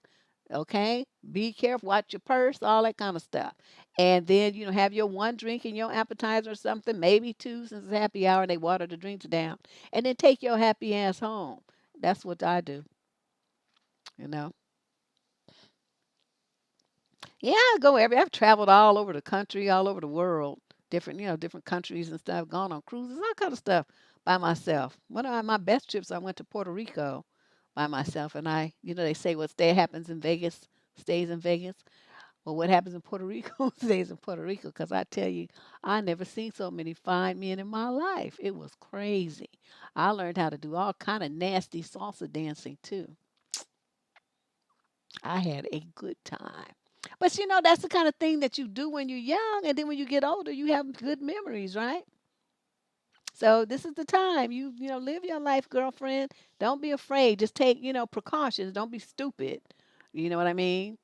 Don't be stupid. Park your car close to the door. If you have any doubts about your safety, get into your car. You can have one of the bartenders or one of the waiters, accompany you to your car. Just ask me, I don't feel a little sick. Can you walk with me to my car? They'll be happy to do it. Sometimes they have a security guard at the front door, somebody who's, check IDs or whatever. So it just depends on where you go. But, just take standard precautions and then just live your life. Don't worry about that. Honey, yeah, Cheesecake Factory. I'm not a big fan of their food, but whatever. Other people go crazy, want to wait in them 5-hour lines to get that nasty food. That's not me. But but I mean that is a good place. There's a lot of people there, and they have a bar there, and the food, they good appetizers and whatnot. So that's another option. Question number 14. I'm sorry, female in the 30 to 36 age group from London, England. So my husband is a good guy as far as not cheating and abuse goes. But the attachment to his mother is gross to me. His mom has tried living off of him I don't know how many times, and if it wasn't for me, she would. This Mother's Day, she even asked him for a ring. She has a boyfriend for stuff like that. He doesn't take up for me when she makes remarks about me that are meant to start trouble. I think he tries to ignore it, but it comes out when he drinks. On to the drinking. With his job, he can drink, but if he could, he'd drink the whole time he was off from work. And when he drinks, he becomes an evil twin. It's my fault for being upset that he's drunk before 11 a.m. What? If I don't like it, I can leave. When 2 years ago he begged me to stay from my home from my job, so I'm a little stuck. On top of being home, I've been having health issues. I'm seeing a rheumatologist currently, applied for disability because of all of the issues. Working isn't exactly doable. Homeschooling kids either right now, but yeah, I'll just get out. Another thing, we have zero in common. All he wants to do is Pokemon, video games, and sit on his phone when he's off. Unless his mom or friends call, then they get his undivided attention. He always is distracted when he's with me. There's never any cuddling or watching TV or anything, and his touch has become to feel like a stranger. There's so much more. I've talked about him constantly, and nothing ever changes, and if it does, it's very short lived. We've talked about separating several times and made an agreement of how we will do things because we still like to remain friends for the kids. He's all they know as dad, which is fine. He's great with them. I'm allowed to stay here while fighting disability. We've discussed who gets what furniture wise and such. I've tried so hard, but I feel like I'm losing. I just need advice, help, something. Well, then, what? I mean, it sounds like you already got everything covered. You're staying there till you get your disability, then you're going to leave. You already talked about how you're going to divide everything up and how he's going to remain friends with your kids, because that's all they know as their dad. I don't know where their real daddy is, but that's, I guess, another topic. Um, so it's like you guys have already had the conversation about splitting up. So why you're talking about all this other stuff about, zero in common and he won't cuddle with you and all this kind of stuff? Why are you even talking about that when you've already discussed splitting up when you get your disability? Do you understand how confused you sound? Does this mean that you're not really sure about breaking up, even though you have nothing in common and all these other horrible things that you're talking about? He's a big baby with his mother. He don't pay no attention and stuff. This marriage is dead. Okay, it's dead. Just let it die. Stop beating the dead horse. Okay, all the stuff you fantasizing about, what's wrong with the relationship. Y'all don't have a relationship anymore. Okay, you got a man who would rather play Pokemon than talk to you. That is a sign that your relationship is dead. Okay, dead. Because even if he's not really ready to talk, they want to look at you, they want to touch you. They sitting on the couch, even if they're playing video games, they want you to sit there and with next to them and watch them play video game and rub on you and stuff when they're still into you, even though he's distracted with that. But you don't even have that, girlfriend. You don't have nothing here to hang on to. So I'm really confused about where your head is here, because you're all over the place. But the main thing is you've already talked about separating, as you say several times. You made an agreement on how you're gonna do things, how you're gonna split up stuff, and all this, the structure of dealing with the kids and everything. Who gets what furniture wise and all of that, and you're staying until you get your disability. So it sounds like it's a done deal. So why are you complaining about all this other stuff? Start focusing on where you gonna live and how much money you're gonna get from disability, so you know where you're gonna be living and how much money you have and what to do with your kids. Okay, that's what you need to start thinking about, not what's going on with this dude, because this is a non-issue. Drinking at 11 o'clock in the morning. Shit, I would have been done with him. He gonna be drunk it's not even noon yet. He already drunk. It'd be like some of my friends would be like, well, it's 5 o'clock somewhere in the world. Let's move on to question 15. We got 25 questions, and I'm only on question number 15. Fitting.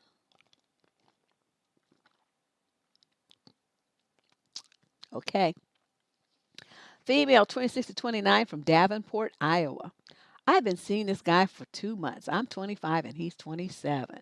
Everything seems to be going great. He seems very interested. He's been putting in the effort and makes me feel really good.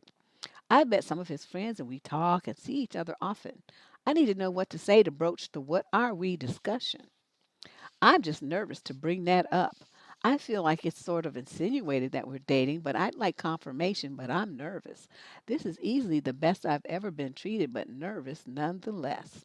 I'm trying to understand, and this maybe one of y'all could explain it to me. I'm trying to understand how a young woman can be with a man and you sleeping with him and you giving him all your time and you giving him your affection and you giving him all your attention. He all up in your house, he all up in your body, and yet you don't know the status of the relationship that you have with this individual. How does that work? I don't understand it. This is not the first time and this kind of issue has come into across my desk, but every time it does, I'm always in awe of the backwardness of it.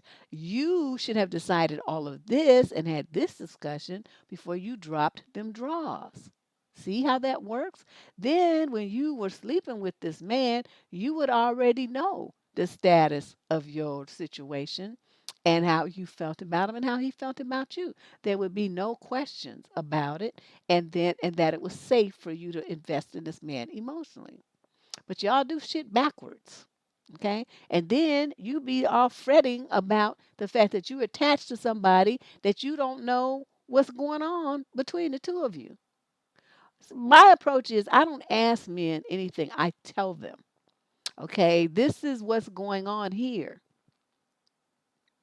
And we don't have that, what are we discussion. I don't be asking men what are we. I don't give a fuck what they think. You gonna either be what I want you to be or we ain't gonna have shit. That's the way it is gonna be. That's how it runs in my world. So in this case, it would be like, so, we're a couple now, right? This is how it is because by the time we do this and that means that we're a couple. And if you have a problem with that, then you need to let me know so you can be out and we won't go any further. And so, the dudes would be like, "Oh, is that what's going on?" It's like, "What, you thought you were just gonna be like using up all my dating time and fucking me and doing all the stuff and coming over here eating up my food and stuff and that's it? It's just a good time? Is that what you thought?" Well, no. Well, then what did you think? I'm just curious. So you know what I mean? It's like it's just a different instead of asking him, waiting for him to tell you what's going on in your life. You tell him what's going on in your life and ask him if he wants to be a part of it or not. So it flips it around a little bit. So you decide what you want from this man. Sometimes you might be dating him and stuff, and you might decide you don't want to go any further because he's stupid. Like the lady we talked about earlier. I mean, she had fun with the dude and stuff, but he's 32, 33, whatever he was, and stupid. Still living with his parents and, useless. So those are the kind of things, you got to think about that. Because a lot of times, these women get into a situation where the dude says, oh, well, let's be a committed couple. And then they decide that the dude is stupid after. Well, you're supposed to find if he's stupid first before you agree to that. Because you might be like, oh, no, I'm not trying to be with you, nothing like that. That was a good time and that shit's over. Bye. Well, shit, men have free milk too. Don't get it twisted. Everybody's investing, taking some cow milk or pig milk or whatever they getting. So, everybody's contributing something. It's not just women. But the whole thing is, you have to understand what it is that you want. And women seem to be very timid about saying what they want, and they wait for the guy to tell them what he wants instead of them telling them to do what they want and telling him either you be part of this or you don't. Now, you got that choice. I'm not trying to force you, but this is what I want, and it just either give it to me or get out. So that's what I'm saying. It's like it's a different dynamic. When you decide and you tell them this is what we gonna do, if you don't want to do it, then get the fuck out of my life. That's how it is. Because I'm not gonna be spinning my wheels with you. That's not gonna happen. I'm just like, wow, this is just kind of interesting. But that's what you have to do. You don't wait for a man to tell you. You tell him, and you give him that option. This is the program. You want to be a part of it or not? And most of them will say yes, but they be, just trying to stretch the shit out. They don't want to be the one to, put to broach the subject. So you do it, but you do it in a different way. Not what are we? You tell them. Question number 16. This is a male in the 26 to 29 age group from Toronto. I started dating my fiance, quote, Karen. Oh, why would you call her that? In 2018, when she was 23 and I was 26. I proposed her last month on our 3-year anniversary. She has a great heart and personality when she isn't upset or angry, but she grew up in an unstable environment. When she was 9, her mother and father separated. Her dad didn't have much to do with her because she had been the result of an unexpected pregnancy. In addition, her mother abused drugs and still does, and she abused Karen when she was little. So when she was 9, Karen's grandmother and grandfather began raising her and continued until she was 20 or 21. They also weren't the best role models. They argue every day, gamble, and are manipulative, but they still financially supported her and helped her with college. She has mirrored their behavior all of her life and has affected our relationship. The first 5 months of our relationship were heaven with no problems at all. I will say, however, that one red flag came up during our second month when she asked, Are you on your period? But then she said she was joking.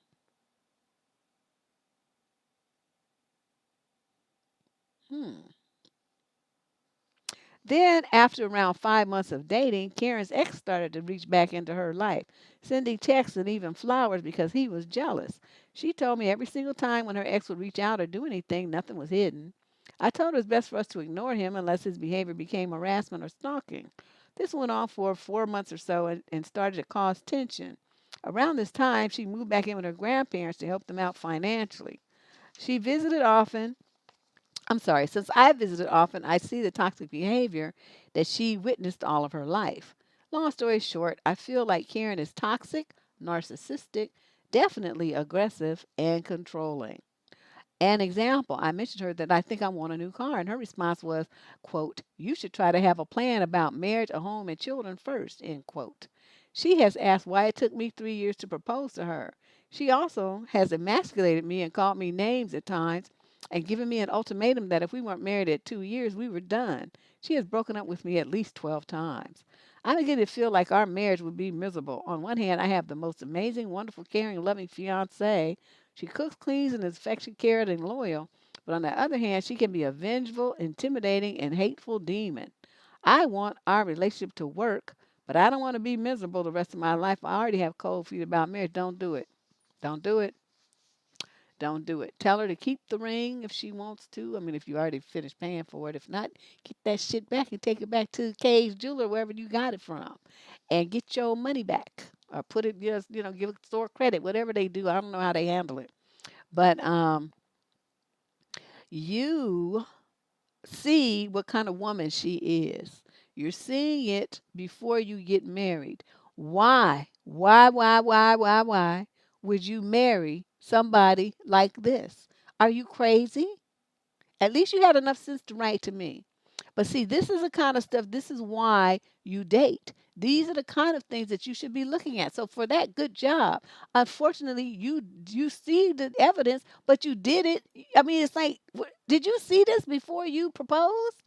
I'm confused about the timing here. Did you say she just proposed? You just proposed this past weekend, so that means you knew all of this before you proposed. What were you doing? Were you drunk? High?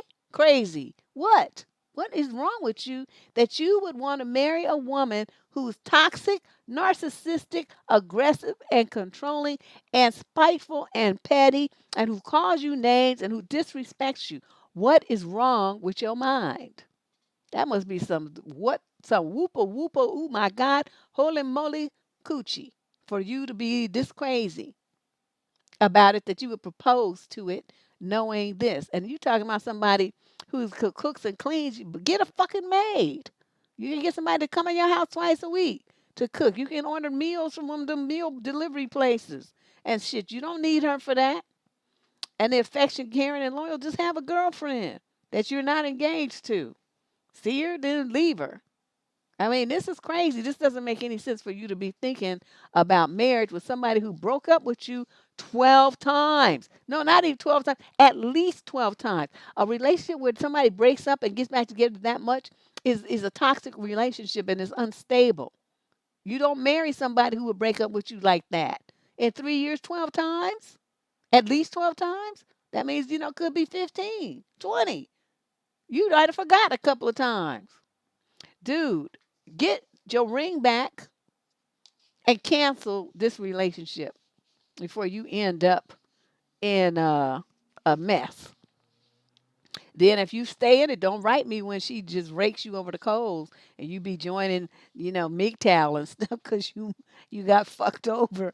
You would have done that to yourself. You have every sign here that this is not nobody that you need to be continuing a relationship with. The woman is crazy. Leave her crazy ass over there with her grandparents.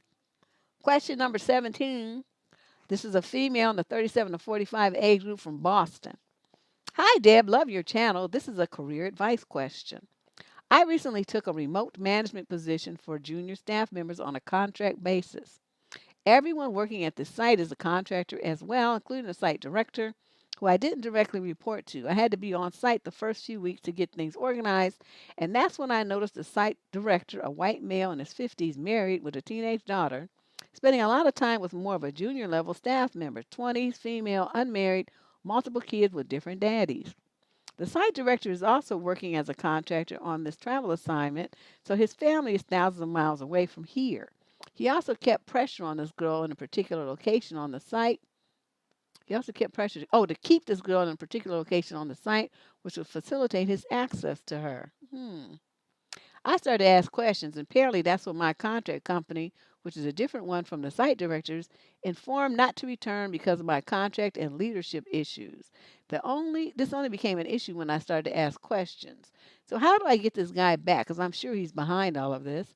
I know you create your own karma, Deb, so help me create this shit. Oh no, I'm not gonna do that because you brought this on yourself. This is not how you handle yourself. This is not what this you did this all wrong. Well, if you had a concern about somebody in a management position behaving inappropriately towards a staff member, you were supposed to go to senior management and say, I saw this and I'm concerned. You don't ask questions, you don't say nothing else. You just bring it to somebody's attention and then you drop it. It's not your fight. It's not your that wasn't your staff. Okay? That's you don't he don't report to you. You don't have nothing to do with this situation. And if you had to say something, me, I probably wouldn't have said shit. You know why? Because I'm a contractor and I'm out there looking out for my own ass. She's a grown woman with a couple of kids. You know what I mean? She's making a conscious decision to do what she's doing. She can't speak up for herself. So, it's not like you, like I said, like you were the supervisor, this was somebody working under you that you felt a responsibility to run interference on. You going on to some other team and putting your nose in somebody else's business. That was inappropriate. You shouldn't have done that. Okay, so I can't help you here. This is a valuable lesson, though. At some point, though, you have to understand when you go into environments, you got to understand the lay of the land. You see who reports to who, who's buddy buddy with who, who's the righteous kind of person and who's a fuck up. You figure all of that out your first week on the job, and then you understand what to say and who to say it to. And in a situation like this, where I was a contractor, not a employer that needs, I'm under contract, my shit's gonna be ending, my money is gonna be tied up just for a specific time. I'm not gonna say shit because I don't give a fuck. I care about what's going in my pocket. Okay, and everybody else on their own. Short of him putting his hands on her, pinching her, being sexually aggressive or something that's an actual criminal act. I don't see nothing and I don't know nothing. And that's how you should have done. Okay, that wasn't your battle. And he didn't do it to you. Okay, and if it had he done it to you and then you reported and you got fired, I would be all over this like white on rice. But you're talking about some other third party that you don't even know, and trying to get somebody back for what you think is retribution. You don't know that. You don't know that he had anything to do with it. You don't have any facts stating that. So we're gonna leave this alone. This is gonna be an L you just take. Okay, and you learn a valuable lesson about this about minding your own business next time. Question number 18. Female, 22 to 25 from Perth, Australia. My boyfriend is a great, loving guy. We are both 23 years old. I don't want to make this letter too long. Oh, thank you, Jesus. So I'm just going to say he recently revealed that he has a fetish for spreading STDs.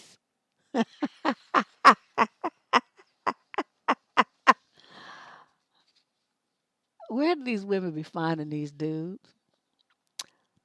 Let me make it clear, Deb. He's not actually spreading STDs, but he likes to pretend he is. Okay. let me just okay. There's something there's something to me that seems very malicious about it. You think? I agreed to try out some kind of play with it because I felt like he deserved that. Why? But him saying, I'm giving you wait, I don't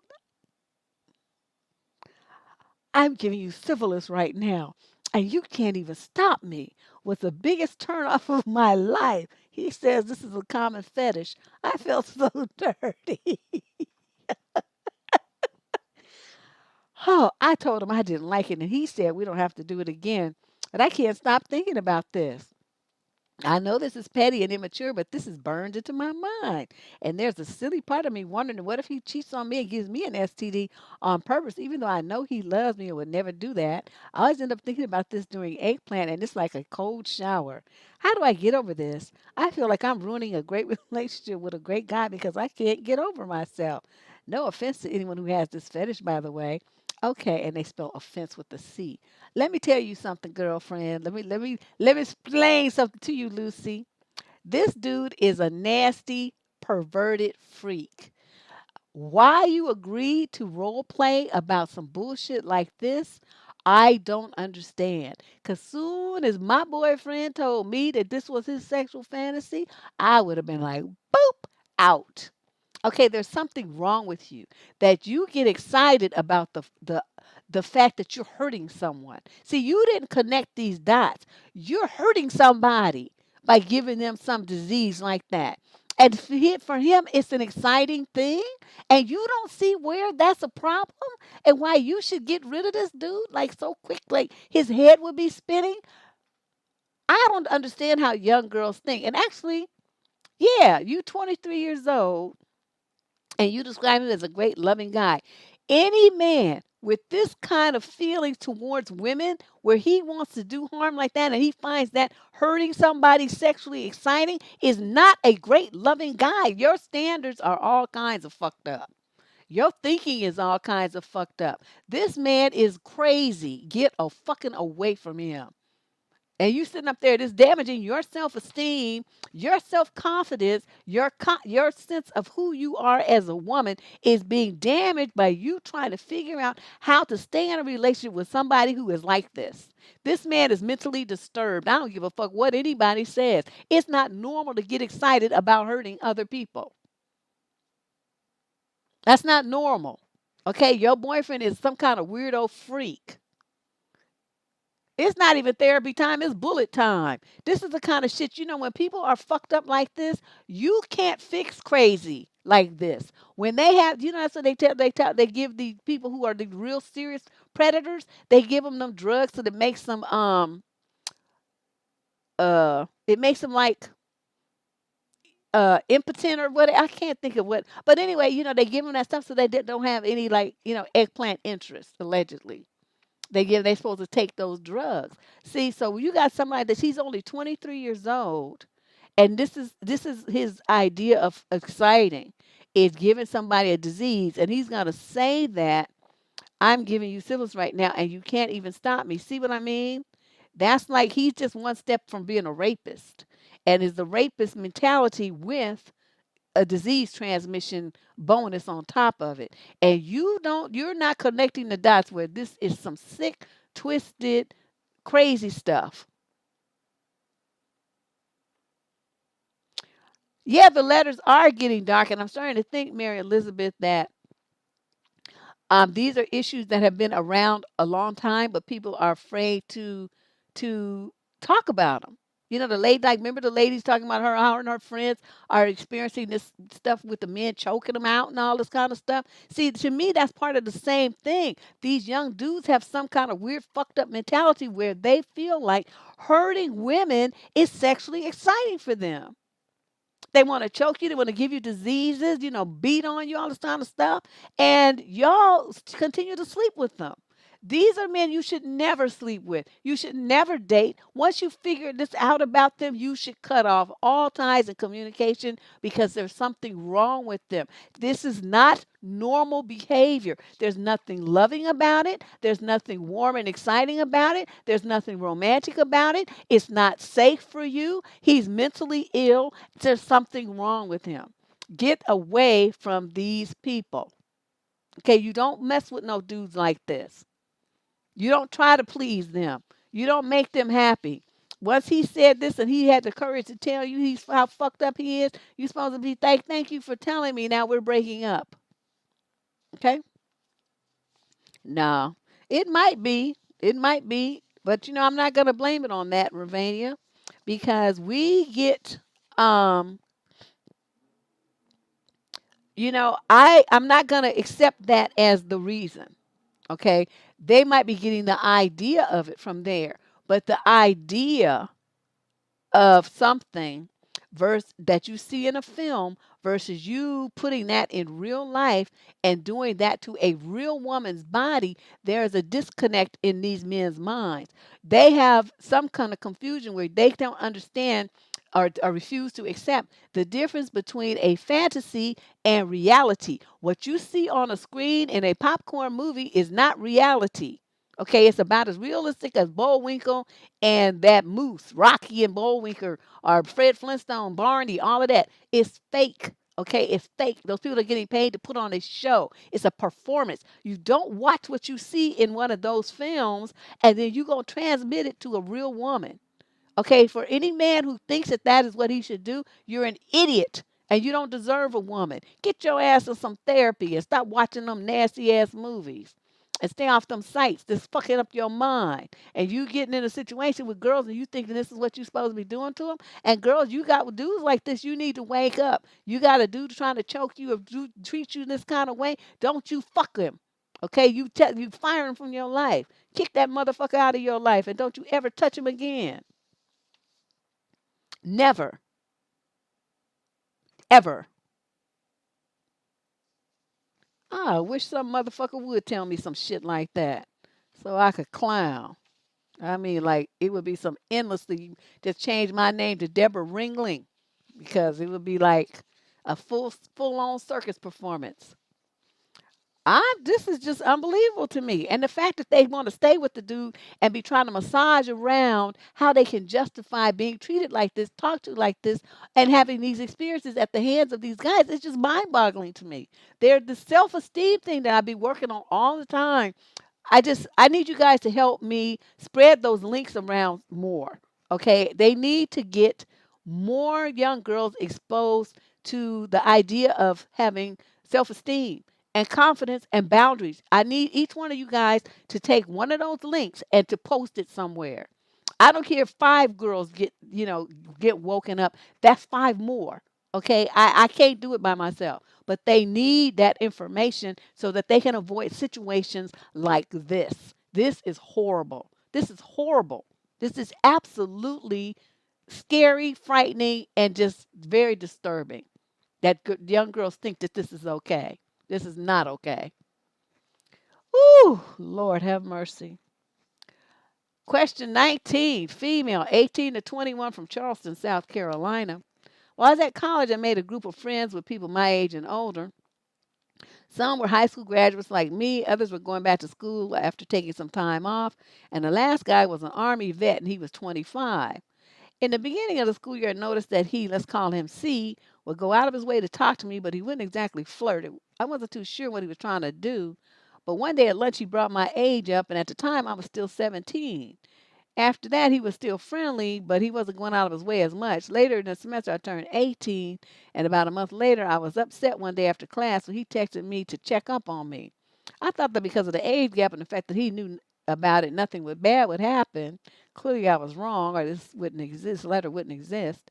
He would text me pretty much every single day and would ask me what I was busy with if I didn't text back and call me beautiful and stuff. Again, I was dumb and thought nothing bad would happen, and I was struggling making close friends. So I thought, oh, cool, a friend. So at one point he texted me asking if we could talk after class, and when we did, he was talking about how alike we are, how much he loved talking to me. Yet again, I am dumb, highly suspected he was attempting to head in a romantic direction. I had a boyfriend at that time too. I needed more clarification, so the next day I asked if he could explain everything more directly, and he did. He basically proposed to me. Due to health issues, I had to move back home very unexpectedly, and I broke up with my then boyfriend. I was so lonely between the health issues and all my friends being so far away. So I started talking to him again, hoping I could just stay friendly. Boy, was I wrong. He never stopped pushing how much he cared about me and how much he wanted to be my boyfriend. I felt so uncomfortable. He kept asking and pushing to see me and hang out and visit me and go on dates. A few times I caved and he came to see me after I worked. I hated it every time, but I had such a hard time saying no. He even kissed me a few times and started making pet names for me. I know I shouldn't have let it happen, but I was so scared. I finally blocked him and cut him off for good and stood up for myself. I told him I was too uncomfortable, would never be comfortable, and to never contact me again. He tried to guilt manipulate me into seeing him one last time, saying, I promise I'll keep myself composed around you. Besides, I have books I know you love. I am absolutely not seeing him. Books are replaceable. He scares me, and my brain is starting to convince me that he'll do something like put a tracker on my car. I don't really know how I should feel now. I'm 100% sure he was attempting to groom me or whatever goes on in their minds. I still feel super gross and ugh. I want to throw up and cry some more and never stop. Poor thing. I feel stupid that I almost let myself be groomed after always being so cautious and aware of what can happen. But for some reason, my brain is telling me he'll go psycho on me and stalk me. How do I calm down after this? First of all, you stop putting stuff in your head that's not there. The guy was trying to get you to see you one last time. Thank God you didn't go for it, because a lot of women never come back from them one last visits while we break up kind of thing. So you were smart there. You know, you were only 17. Give yourself a break. So it's not like you knew everything that you would know, that you know now, at least, some months later. But, one thing you have to do is start trusting yourself more. When your spidey senses as a woman tell you that this is the dangerous area, this person is high risk, this is a dangerous person, this person makes me nervous, this person makes me scared, stay away from them. Listen to yourself and trust yourself. You don't have to please nobody. Some man trying to beg you for time, you can say no. And the second that you have to say no the second time because they're not listening to you, they're not respecting your boundaries, that's when you block them. Okay, you block them. And you don't have to say nothing else. Because, see, to me, all you have to say is no. You don't have to justify it. You don't have to give no explanation. You don't have to cushion it, pad it, embellish it, nothing. You just say no. Can I take you out? No. Well, can I come see you? No. Well, don't you, I'm going to be good to you. I don't care. Okay, so now you done said no 2 times. I'm hanging up now. You hang up and you block them. Okay, now another thing is you shouldn't be messing around with any dude that's at your young tender age of only 18. You don't mess around with any dude that's past 20 for right now. Okay? 2 years. That's it. And you don't want someone who has so much more life experience than you. He's been away from home. He's been in the Army, Navy, whatever he was. And now he's 25 years old. He's finished some time in the service and he's going back to school and he's hitting on girls that are just out of high school. Doesn't that tell you that something's wrong with him? He's in his mid 20s and he's trying to fuck around with high school girls. He's doing that because he knows that you guys are young and naive and don't have much life experience. Luckily, you have me, though. Okay? You did good to write. So I'm going to tell you 2 things. One, you got that 2-year thing. If they pass 20, you not fucking with them. Number 2, you say no once. By the time they press you and you have to say no twice, you block them. And number 3, you don't cave in under any circumstances. See, that's what a lot of these dudes do. They pressure, pressure, pressure, pressure, knowing that most women are weak like you. You finally got strong, but first you were weak. But so many women are like that. They'll say no, no, and then the dudes will be like, "Come on, come on, come on, come on," because she was 17, sweet storms. Come on now, I just said that. And she finally did do it, but she's a 17-year-old kid, and this man's 20 fucking 5. Okay, so cut her some slack. She's a kid, and he you got a dude that you have to say no to, and then they gonna be like, oh, come on, come on, come on, you can do, why you being mean? They try to manipulate and coerce you into giving them what they want. Once they start that, that means they're not respecting your boundaries and they're not accepting your no. It's like they're not trying to hear your no.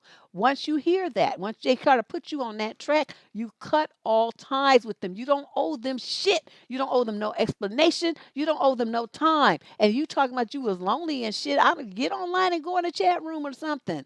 You know, there's all kind of people in there that you can talk to. And you don't even have to use your real name and tell them where you really are nothing. Okay, in your profiles, put some different city. Say you from Prague or some shit. Somewhere that you know you're not. You in Kansas, just say you in Prague. Okay, New Mexico, somewhere, anywhere. But you're not gonna put your real location, and you're not gonna put your real name, and you can just chat away and have a good time interacting with people from anywhere in this world. You don't have to go and involve yourself with a predator. Okay, that's what I'm saying. So you guys be very careful with that. All right, and I gave you the 3 rules. Pay attention. Question number 20. Female 50 to 55 from Bristol, England. Me and my husband just moved into a new home and it's quite a grand place and in the middle of nowhere. We only live a stone throw from my mother-in-law, which in the beginning I was happy about, but now I'm starting to regret it. I've not known I've not known mother-in-law for years as this is both our second marriage, so I'm not close to her at all. I have always found she has an answer for everything or acts like she know it all and wants to be in the thick of everything. Okay, this letter's long as hell. Okay, we bought this house. She started doing walks with friends, walking past the house, saying it's my son's house. Okay, so now everybody knows where you and your husband live. I understand she's proud of her son, but I'm a private person. Telling people we didn't know where we were going to be living was not really on my agenda. The day we moved in, she could not wait. She came and helped us. She just walked in and started unpacking boxes, asked me where I wanted everything. She didn't give me a chance to put the boxes down. I didn't like it. She started opening boxes without asking first. And to be honest, she was not helpful. Okay, so she was nosy. We're now a couple of weeks into us settling in. She came around, she went straight into my kitchen and started helping herself to tea and making it for everyone else instead of waiting for me to make the tea. I just hated the fact that she started opening and going in my cupboards like she thinks she has a right to. I had a word with hubby and we ended up having an argument. He says I'm overreacting and she's excited that we now live near her and all she's doing is being helpful and wants to help, which I don't want. Okay. Nothing she can do anyway because she's elderly. Yesterday, she turns up at our house with food for hubby in a box from her own house. By the way, Deb, we're in our 50s. I was not meant to be there, but I'm sure there was lots of food in as I did a huge shop in the morning before going away for the day and night. Then she starts helping herself to pots and pans and going through my drawers and cupboards, helping herself. And I don't know how to use a cooker, and I left them to it. Okay, she made dinner. How do I stop her from doing this in the future without falling out with her and it not happening again? I feel she's overriding me by coming in and being disrespectful to my space, by thinking she can walk in and do what she likes, and I just don't like it. I feel it's intrusive. Okay, I'd never drink or do anything that to her. I may be overreacting. You may think it's not a big deal, like my husband says, but I don't think I am. I'll be interested to know how you would handle this. Maybe I come from a family that just doesn't have these values, and I just don't want to keep having arguments with my husband over his mother. That's your house. That's your house. You are the woman of that house. So you sit that old raggedy bitch down and you say, look, we are going to put some, even though we live near you, this is not your house and you are not going to be coming in and out of here like you own this place. You are going to be waiting for it. You're going to wait for an invitation. Okay. I want privacy with my husband in our house. So it's great. I mean, I'm happy that you're excited about us living nearby, but there are boundaries and you need to respect them. You're not going to come in my house and go through my cupboards. You're not going through nothing. You're going to wait until I invite you over here. And then if you want something, I will serve you. This is not your house. I repeat, this is not your house. Yes, your son lives here, but your son lives here with his wife, and this is my house. I decide everything that goes up on this bitch. This is my shit here. Okay, not your house. Your house is wherever it is down, Lilybud Lane or wherever the fuck she lives. That's what you tell her. So you run shit there, but I run shit here. This is my house. So once you come set foot in my house, nothing up in here is your responsibility. You don't own nothing in here. You don't have no rights or power up in here. This is my shit. Are we clear? And she'll be all insulted and stuff. I'll probably talk about, well, my son, this and that. Well, I don't really give a fuck because the one who's your son is fucking is me, not you. Okay, do you understand where I'm coming from? I have the power. You don't. I have the pussy. You don't. So this is my shit. Like I said, if you can't adhere to them policies, then you get the fuck out and don't come back. That's gonna be the way it's gonna be. Either you're gonna adhere to the policies that I set down for my house, or you don't come to my house. Which one do you want? And that's just it. Oh, Sue's leaving. Bye, Sue. So, that's just the way that it needs to be. You got to stand up for yourself. You don't wait for your husband to do it. I haven't met a man yet who could stand up to his mother, unless he don't like her. But most of them, they have that thing. They like their mother. They want to be, they have a hard time. But you don't wait for him to say anything to his mother. You say it because it's your house. Okay. Question 21. This is a female in the 26 to 29 age group from Miramar, Florida. Dear Auntie Deb, I'm 26 years old and I've been dating a guy for a year. He's going through a divorce. He said she, quote, forced him to marry her in 2019. I don't know how someone forces someone to marry them, but he went along because he would also be able to leave the barracks. 2 months later, she cheated with multiple soldiers and moved out. Now he left the army. He's asking for a divorce. She asked him why, because she's enjoying the benefits. He then proceeds to act like a little bitch and send her crying faces, lying and talking about he has knee problems. I asked him why he had to beg and plead like he's afraid of her. He wants out, he wants out. It turned me off. He said it's the only way to finesse her to do what he wants her to do. He told me he has 3 degrees. She has 3 degrees and works mostly from online, even before COVID. So when he sends her the papers to fill out, she says she doesn't know how to edit forms online. When he told me that, it was like, "Are you serious?" He says she honestly doesn't know what to do.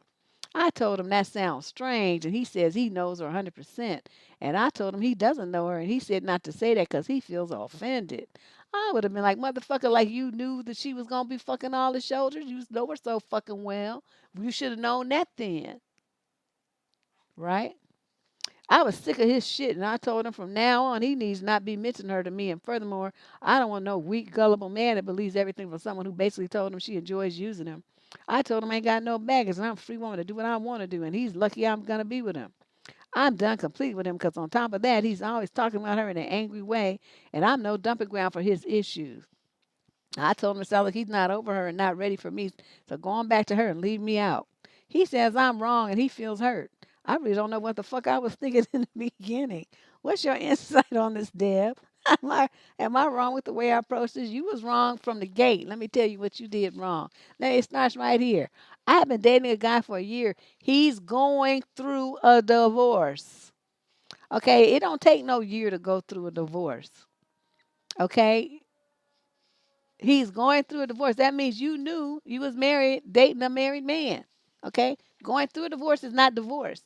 That means he's still married. That's where you fucked up. Okay, so all this other stuff about who don't know how to fill out an online paper, she lying, and all this old stuff here is just an excuse. He don't really want to divorce that woman. He want to stay married with her. He just want to keep you too. So, you did good to get out of the situation now in the future, which is what you're going to do. Any man that you have in your life that says he's married to somebody else, he's going through a divorce, he's separated. She over there, he over here. We trying to split up. We this and that, blah, blah, blah. You're going to leave him alone because he's married. Okay, that's your new rule.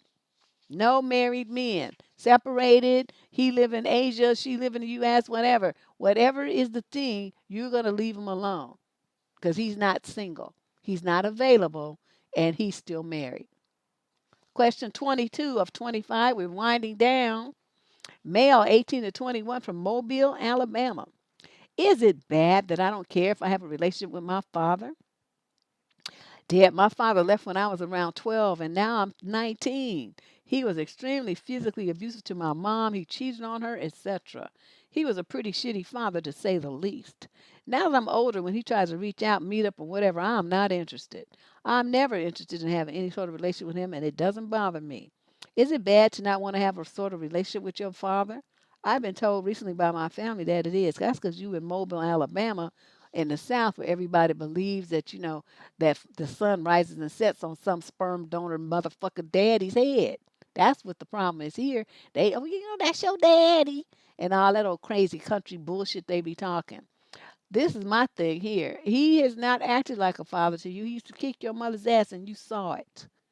Okay, I think a lot of men don't understand the damage that they do to children. Their children, when the children see how they disrespect and abuse the mother, they know you don't love their mother. You're not treating your mother with no respect, nor are you treating them with any love and respect because you're allowing your children to be emotionally battered and bruised by watching you batter and bruise their mother. Okay, so when a man, this is the kind of thing, if I were you, I would send him a note. Send him a note and explain to him why you don't want a relationship with him. Okay, let's do that. It'll be good for you too because you'll get to purge your soul of all of this. So you say, I observed you do blah, blah, blah, blah. I have never in my life have heard of a man who is a respectable man treating his wife that he's supposed to love like that. You did that shit in front of me and I saw it. I hate you for abusing my mother like that. And I hate you for having make me see that. See my mother get hurt over and over and over again.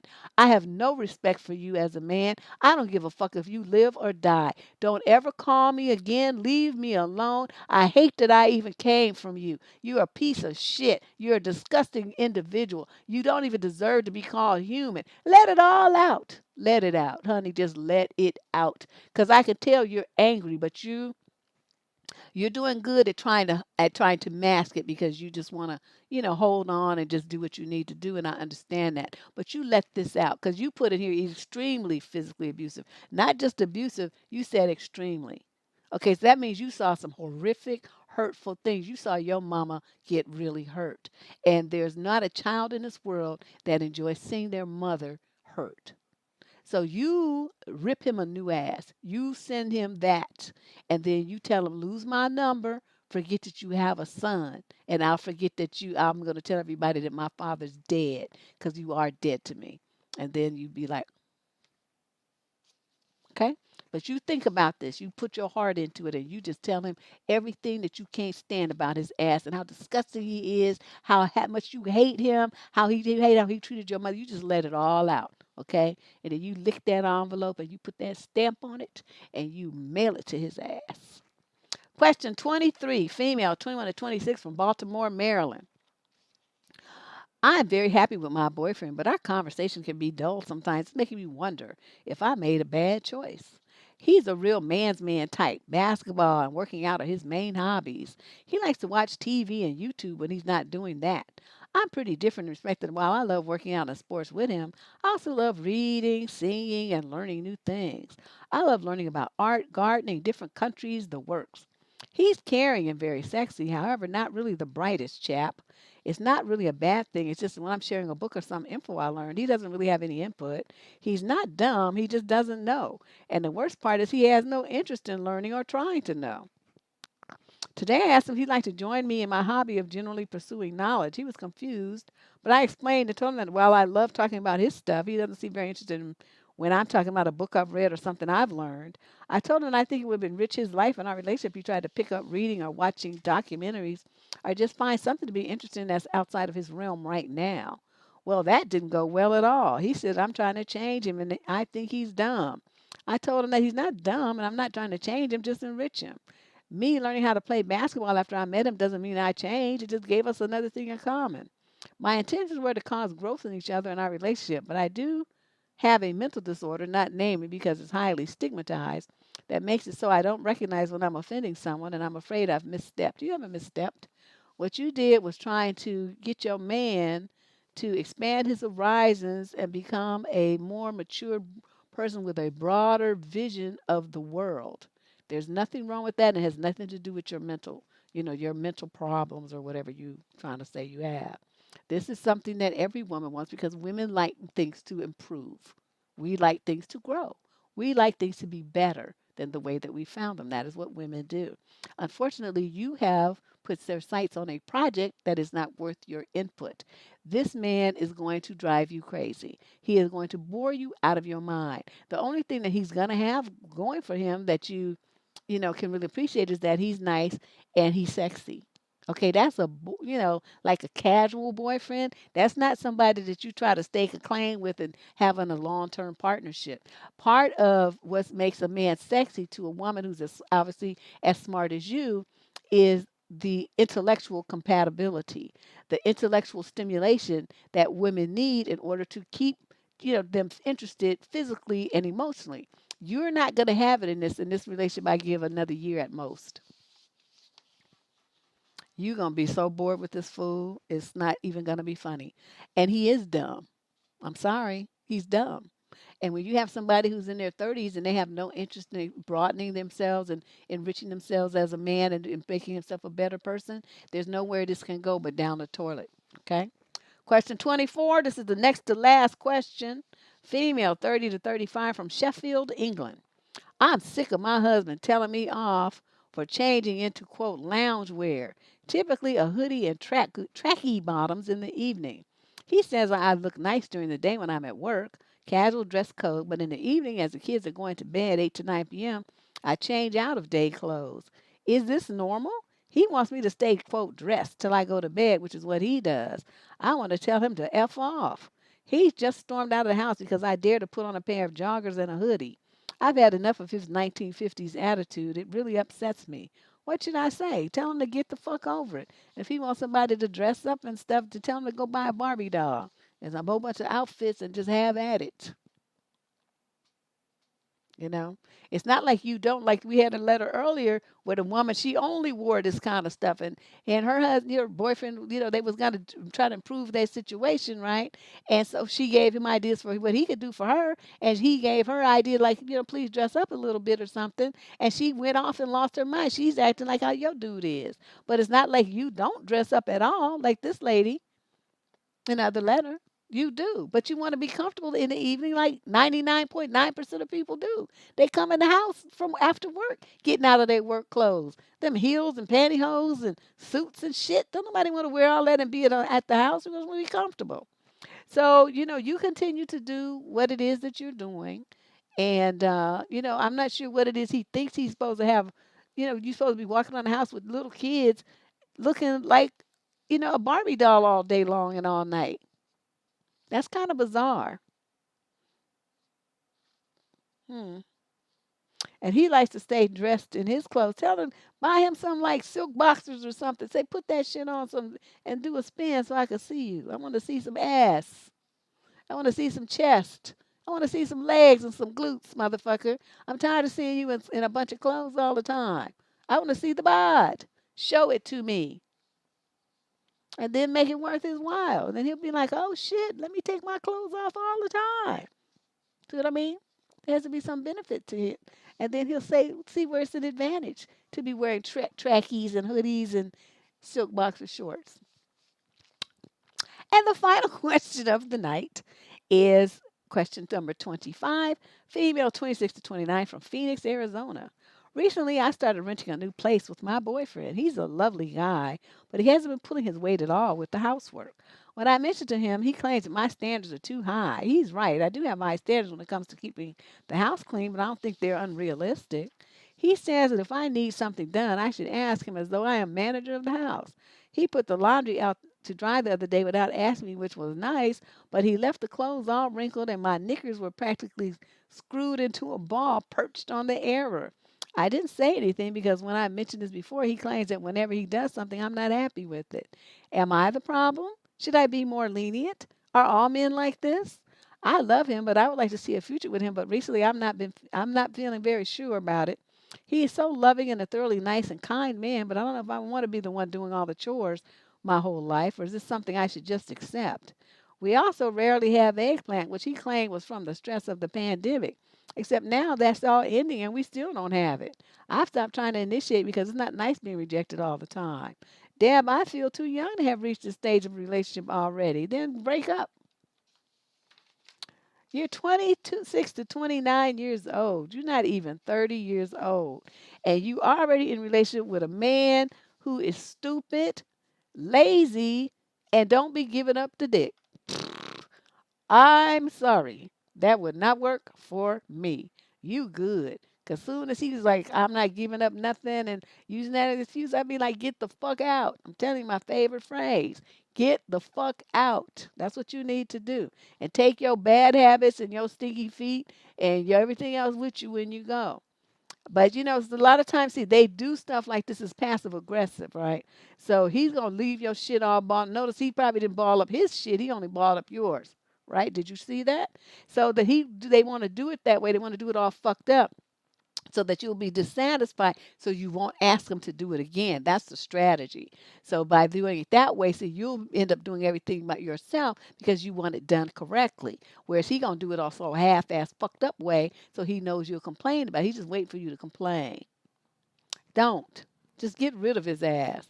And it's not normal for a man to be in his almost 30 years old. Well, actually, you don't say how old he is. You say how old you are. But let's just say he's, in the same age group as you. That's not normal for somebody to not know how to do laundry, hang up stuff to dry, and clean a house.